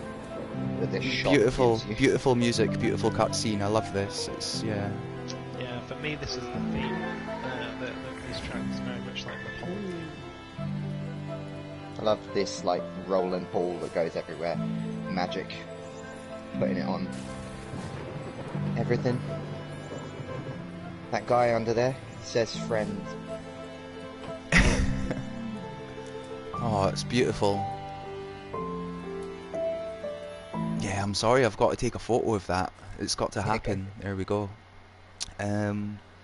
I mean, very few people look at the photos in dreams, so honestly, don't worry about it. It's a shame, actually, in many ways. I look at them, to be fair. I've seen quite a few.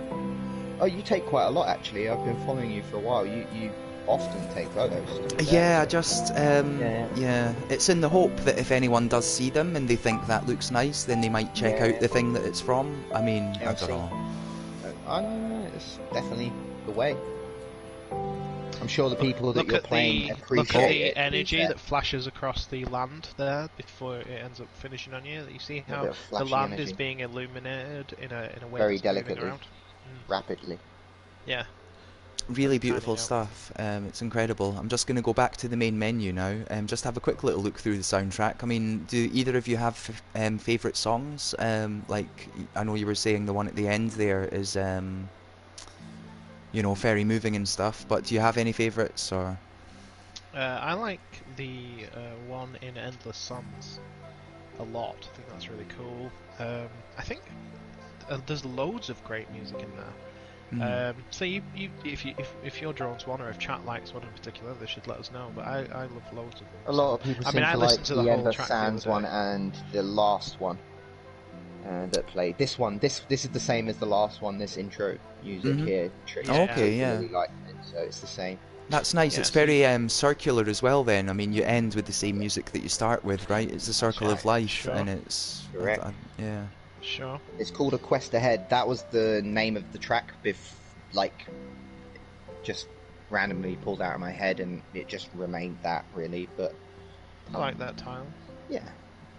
Heaven's Symmetry would be the one. That's a reflection on the quote on the wall in the cathedral regarding symmetry, and also heaven is the working title for the space that you mean the queen in. It isn't heaven. It's perhaps has some symbolism. Yeah. In that direction, but it isn't heaven. It doesn't. You aren't dead when you meet the queen, unless that's how you choose to interpret it. But yeah, it's like a heavenly moment where it's all bright. Maybe it's more of a haven, isn't it? I guess. I suppose it was a haven, and that's why we referred to it as heaven for so long. And it has like a bit of a long intro to have the cutscene play out, and for you to turn and look at the queen and for her to talk to you. Because this music appears twice in the game. Once when you go through the queen's tree and meet her. That time you have a short version of the intro, and then a look to her face, and the music kicks in. That's another nod to manga as well. One of the mutual interests we have is certain animes, and timed music events. In Death Note, certain characters have themes. So El's theme in Death Note, and so it's kind of a take on that as well. Yeah, so the Queen is synonymous with this music. If you ever see the Queen, she's accompanied with this music. Sure. No, it's great to have that association between music and character. It is wonderful, as you know, in any sort of game. It's brilliant. Yeah. And I like the name Heaven Symmetry. It's ambiguous enough. Undefinable is what I like, you know, in terms of music. Because a lot of the time when you see music, it's like the worst thing is the names of them. I hate when people send me something. It's like something so like. I don't know. My vocabulary's not that great, so like I don't know. Don't worry about it. I want to say, but it's like there's something about the way people title something that's so like try to be something. No, I know what you mean. I don't like naming things like that. I like naming things that are ambiguous, that don't have any relevance, almost any relevance to what it actually means. Yeah. I find a good thing, I mean, if I'm in that situation, right, if you go for, what's the word now? You know, if you mix up letters, basically, conundrums. Anagram. Anagram, yeah. I was going to say countdown conundrum, but yeah, anagrams. Yeah, that's the same. It's the same thing, yeah. It's just a little Brit reference, eh? But yeah, if you go for an anagram... Look up Countdown in the 90s on YouTube, guys. You'll enjoy Carol Vorderman, I'm sure. Definitely. And Jen, we're now on to Seek Aristeas. It's just, you know, you say you never had any musical experience before this, but you have made a soundtrack. Non-orchestral. I make music in my spare time. I've never made music that sounds like I'm trying to make... I've never made pleasant music, let's put it that way. I've made like hip-hop and drum and bass dance music. Generally, my aesthetic for music is dark. Don't ask me why, really. It's just I can't help making things that sound kind of sad and dreary. No, I get you. Happy and upbeat. It just is a natural thing. It's the way it is. And that translated when Trix was like, "Can you make some orchestral stuff?" And I was like, "Yeah, fine." And then, as one or two of them came out, I kind of just enjoyed it. So it's been an experience for me where I'm like discovering that I like a lot of that type of music myself. So no, it's incredible. Because again, I know you say you had musical experience, but I mean, presumably you weren't making music set to scenes. So never. Yeah, so that's a whole new thing. Yeah. Well, originally I never did. I just kept bumping out tracks like that are orchestral sounding. So there's quite a few that are unreleased in a playlist that Trix will have access to that none of you will ever know existed, that have not made the cut. Like half-finished tracks and stuff. Lots of ones called WIP. Plenty of tracks called that. I suppose, yeah. Yeah. But the interesting thing of note is I wanted to make the music exclusively with samples, okay? So like there's 0 samples from either me or anyone else from the community. It's all stuff. So that's a testament to the music. Ain't, in my opinion, it's not the greatest music in the entire world, okay? That's my opinion. Anyone else can have their opinion. It's definitely not the greatest music production value. It might be sonically and sounding nice on some levels, but it's not exactly produced perfectly. Like, some of the best music is music that the player or the watcher almost doesn't notice, right? Because they're just so into the scene that it just fits in so perfectly. And it serves that purpose. I mean, it's fantastic. It really does fit in perfect to all of the scenes. And that's really that's down to Chris's choice. Sorry, Chris, I just broke your fave. That's wrestling terminology for calling him his real name. So I just called Trix his real name anyway. He chose the music for the game. So like I might have made it, but Trix heard all the tracks and is a very good manager. And like me and him have got a great friendship. He can tell me, "Oh, that song's wicked, man," and he can just rightly, in the same breath, say that song. Why would you put that in there? Like, don't do that. So I presume this could you do two with a bit more of this, and I've tried to deliver what he wanted. Like when he goes, "Can you do this with this track? I like it, but please do this." And I come back to him. What do you think of this? And he goes, "Perfect."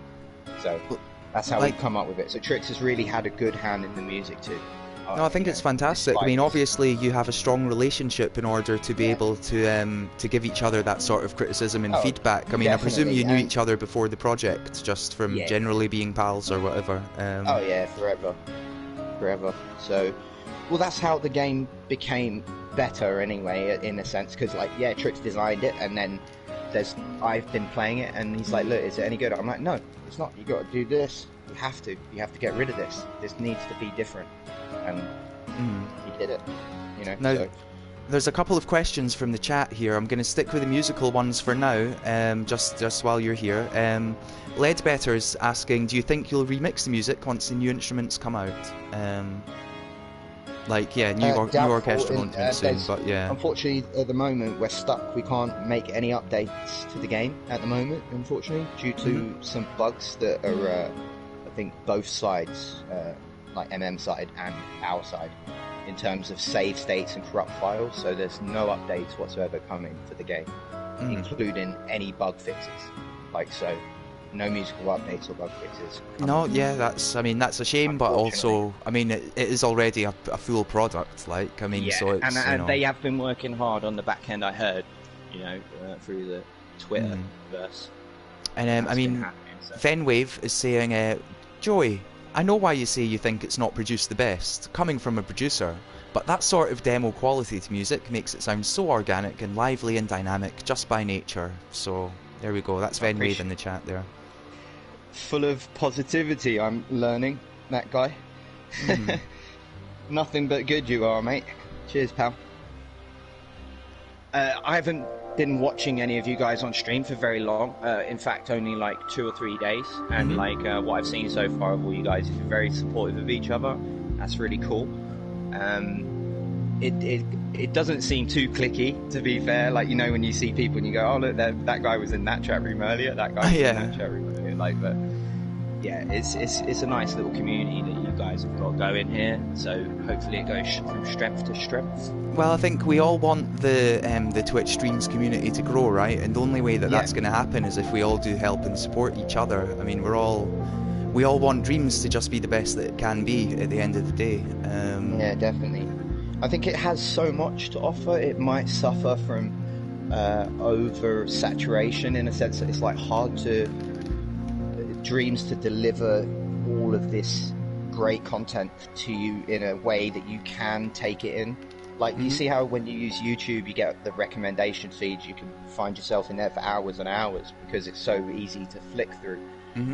I think that a system that allows you to go through games and eat them up quickly is probably what like stops this Dreams becoming anything bigger, because it's kind of like overwhelming for a lot of people.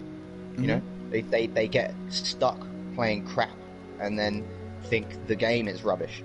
Oh, 100%. Yeah, I mean, you know, like, you might just see rubbish for 2 days and then never want to play it again. So, I think the player levels are down as well, because I think the game naturally draws people that are creative. So creative people tend not to play as much. So therefore, there's a play drop. People that are like, more people create games than are willing to play them. You know? Oh, 100%. I mean, I see that a lot, actually, when I hang out in sort of Dreams communities. A lot of the creators say that they don't really play stuff, necessarily. A potential thing I've heard is people saying, like, what if Dreams went free-to-play for people who want to play? But then if you want create mode, you have to pay. Yeah, that might it's an be interesting thing I've heard, just to boost the player numbers, but I don't know. Just so that there's always a base of lots of players, but then the creators, you know. I think it needs to become multiplayer ASAP, I think. Yeah, that would definitely help. Multiplayer will encourage people to get their friends and play the game. That's true. So yeah, of course, mode unlocks. That's bugged, and unfortunately, because of the lack of ability to patch, even though I suspect I know what's occurring, it hasn't unlocked. I know why. Yeah, it's because you remember I had to explain that in the cathedral there's a little more that you could do potentially. I think if you had done, then you potentially would have successfully unlocked those. Oh dear. However, it doesn't necessarily. The game's not regarding it as a completion, so it's my fault. It was an error. The potential to make errors when you work across so many scenes and so many logic mechanics that have been basically originated for a system, you know, by somebody who has had to learn as he goes. Is the potential to go wrong was far greater than we resorted with. So, from that point of view, it could have been worse. But what you can do is, if you wanted to, you by rights should have unlocked these. If you jump into the scenes through the scene viewer, you can go and play Pollen Arcade Star Chaser and just check that out and see what you think of the side-scrolling minigame. Here we go. I put together in the last few days before launch, which I think is something that I sort of niggled at me throughout the process of making the game, that I thought would be an interesting way of perhaps approaching. What a lovely picture you have on the front of that. It's like a cardboard box you got there, Trix. What's going on? Oh, it's because the scene hasn't had a specific picture attached to it, and because you're using Scene Viewer, you would never normally see it. Let's solve that. Let's take a photo, and then you can use that potentially. There we go.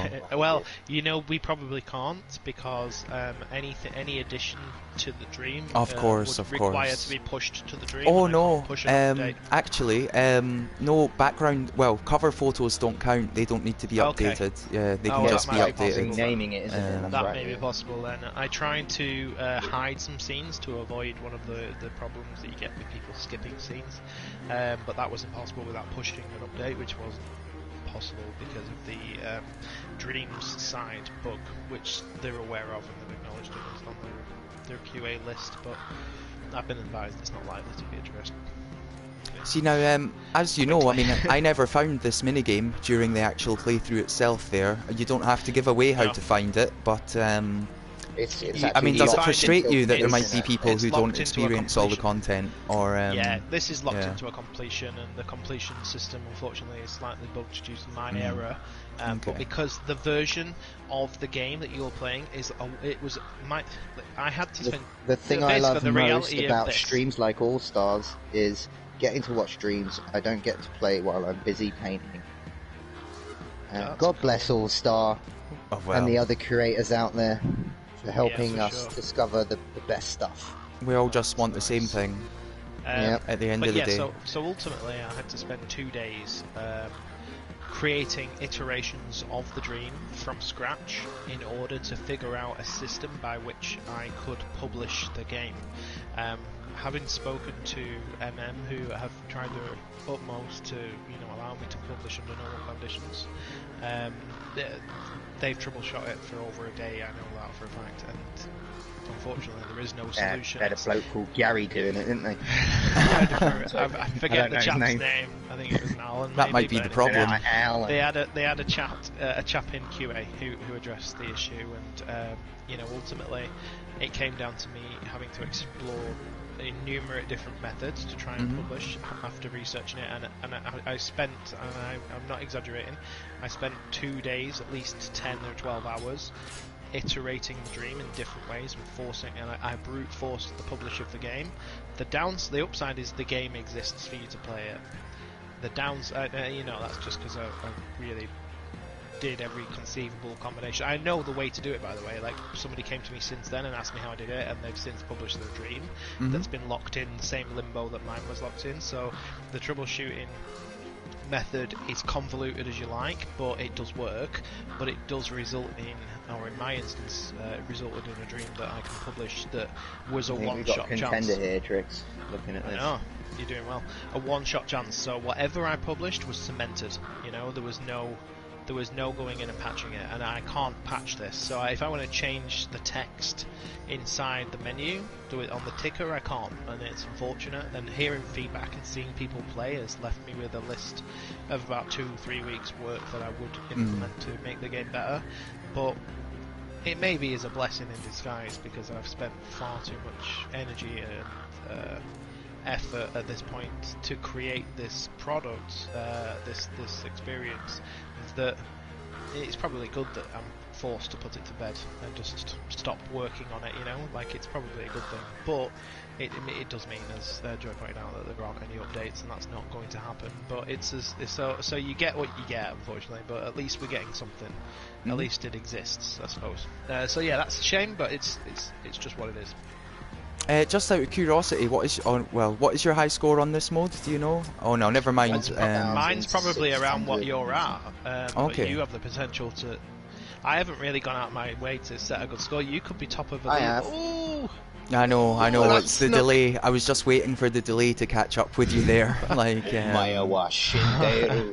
Yeah. Oh man. I'm just going to quickly look at that. Though. You might be top. I don't know. War Gobles in the chat. One day I'll also hope to have a full game available. I'm officially the world's slowest bee, by the way.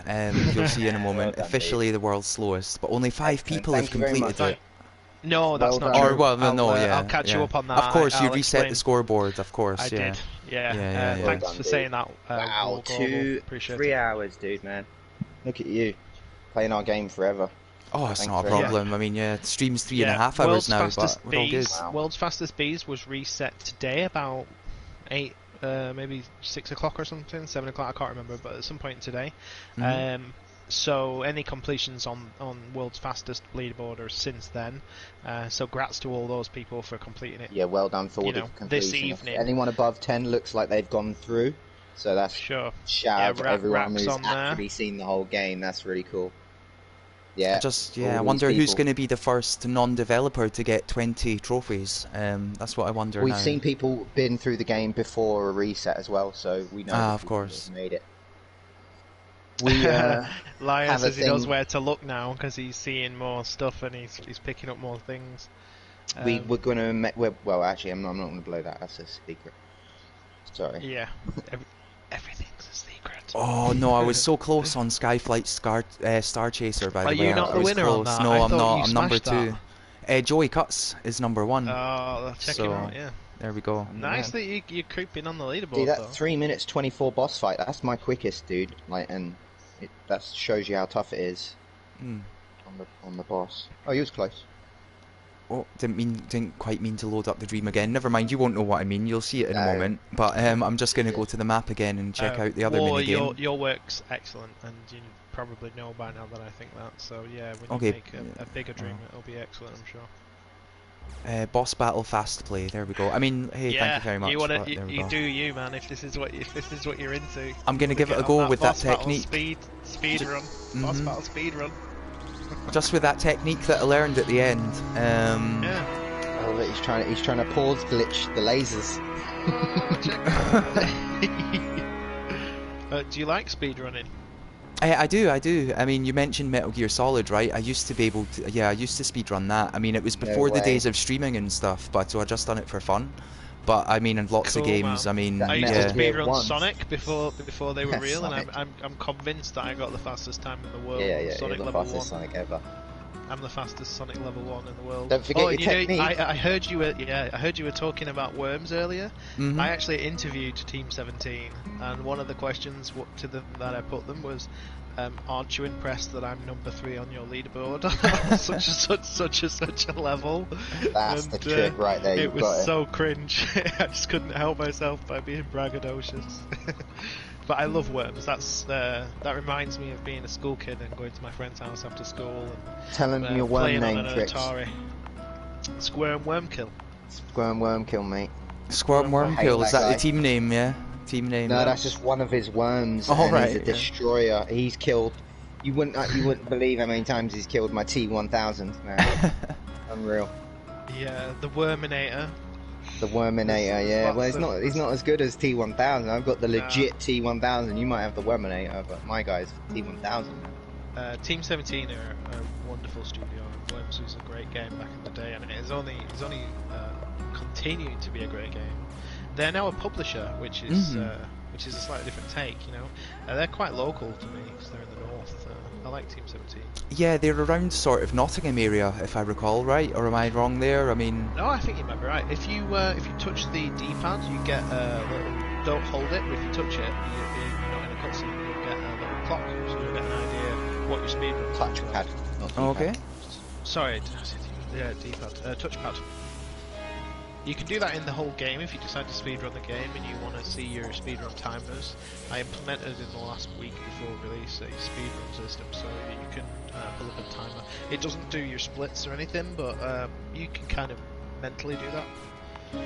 For instance, if you're on for a good time, you need to be getting through the chamber within 5 minutes. Okay. That means doing everything in Overworld or Island in under 5 minutes, which is... That comes from knowledge, as you've probably discovered today, having played the game quite thoroughly. The more you know, the quicker you'll accomplish that. But it's just, I know you've gone on a journey, obviously, as a developer making Pollen, right? But my journey as a player, I click on it, just thinking this is a random dream, with two thumbs up from 12 players, and it's got all of this stuff. It's a bit of a surprise, snuck up on you that, didn't it? I feel the same though when I look at any other dream and it has 100 or 500 or only 1,000, but 1,000 seems to be quite a lot in dreams. So feel the same. People deserve more. It's a shame, yeah. There is a drop off since VR as well. Playing gone down in traditional games. Probably that'll rebalance out. I would have thought, but you know, I think people are talking in a way that's probably quite sensible when they talk about the idea of maybe having this be a PlayStation Plus release, just to sort of have that kind of Fall Guys effect, where you create some interesting momentum, you know, because, but then, you know, look, Sony did that music video, which was, I thought, excellent, with Noah Cyrus, and, you know, little things like that, they're going to bring awareness to the platform. It is very much in its infancy.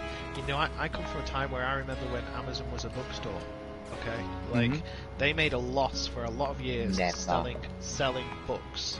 Hey, this wasn't that long ago, that's the point, isn't it? That's what I'm saying, but for a long time, they were just selling books at our loss. Now look at them. So, you know, things have a lifespan. This is a good time, dude. Is this... Yeah, second phase. You're smashing it. What is your time? I might have just messed up. Oh, I just messed up because I double tapped the pad to see the time, and yeah. Oh no! It's okay. The vanity got me. Rhythm. Yeah. You got a death. He's nearly dead. You got him. You can leave that on, you know. It'll stay on the timer. You just put it on. Oh, I know. I just don't want it to, you know. There we go. 4:25 though. 4:25. Oh, that's solid. I mean, it's nowhere near my time, but it's good. I'll take it. I'm happy. That was my first try, right? Well, second, I suppose. That was great, man. Good. That is a great time. Thanks for trying it. That's wicked. Yeah, and then I think there's a quick play for Hive Harbour where you can duck into through the scenes as well. Yeah, if you ever wanted if you to so do wanted that to torture, punish yourself. never again. Hive Hardcore, yeah, okay, well, yeah, let's go for it, give it one more go. I mean, is there anything else you guys would like to cover before we sort of wrap things up? Nothing at all, you've been more than kind with your time. It's been great. Yeah, no, I'm happy to just hear if you want to know anything, but otherwise, no, thanks for playing. I mean, I suppose this is the last chance for questions from the chat, if anyone has any. Now is the time. I'm going to focus on a high score here, so I trust that will just look after itself. Pro tip, choose a pot and stick with it. Okay, Try yeah. Only change up if you're chasing the yellows. Oh, okay, Snee, now here's a thing. I thought that it had to be yellow.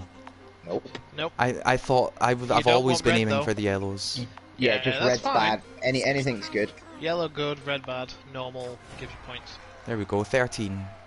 And there is an interesting point where something can be red and yellow, and that gives you another score. Ah. Really? Yeah. It's interesting though. I mean, yeah, sorry, I just noticed I got an 11th achievement there for From Downtown, and I never got a new score for my achievements. Maybe that's just a dream map thing. I like that I've gone into the question dream by map, Liam. I don't know. Read that question, Trix, by Liam. Where is that? I'll tell them the answer once you read it. What did they think of their Dreams Come Hall competition? Well, I'll tell you what Trix told me. I know that Liam was in our hall. Ah. So how about that? So there you go. He's asking, what do you think of him? I'll tell you what the answer is, Liam. I thought ours was the second best. Ours was the best hall in the whole place, wasn't it? Let's just be honest. Our hall smashed all it. You yeah. need. If you was in Hall 5, I don't think Hall 5 had competition, and I don't think we are each other's competition.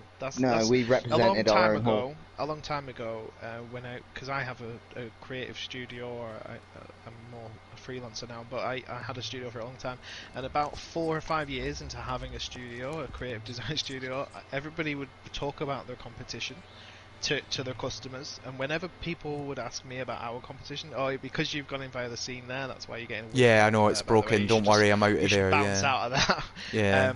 I used to say, well, we don't really have competition because we're all working towards the same idea, and if you're a dreamer, you're not our competition. Oh yeah, we have the same agenda. We want to make cool well done, shit All-Star. and enjoy each other's Smashed cool it. things. So thanks for playing there, mate.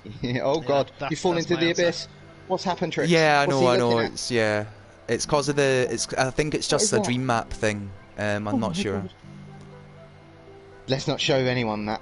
Delete this from the stream. Yeah, I'm not quite sure what happened there, but I mean, it's fine, right? It's fine. Yeah, it's fine. You should Nothing just do bad a reset. happened. No, we're all good. Anyway, just do a reset, because you're not the only thing you unlock is the thing that is bugged anyway. So the best thing for future playthroughs is to just reset.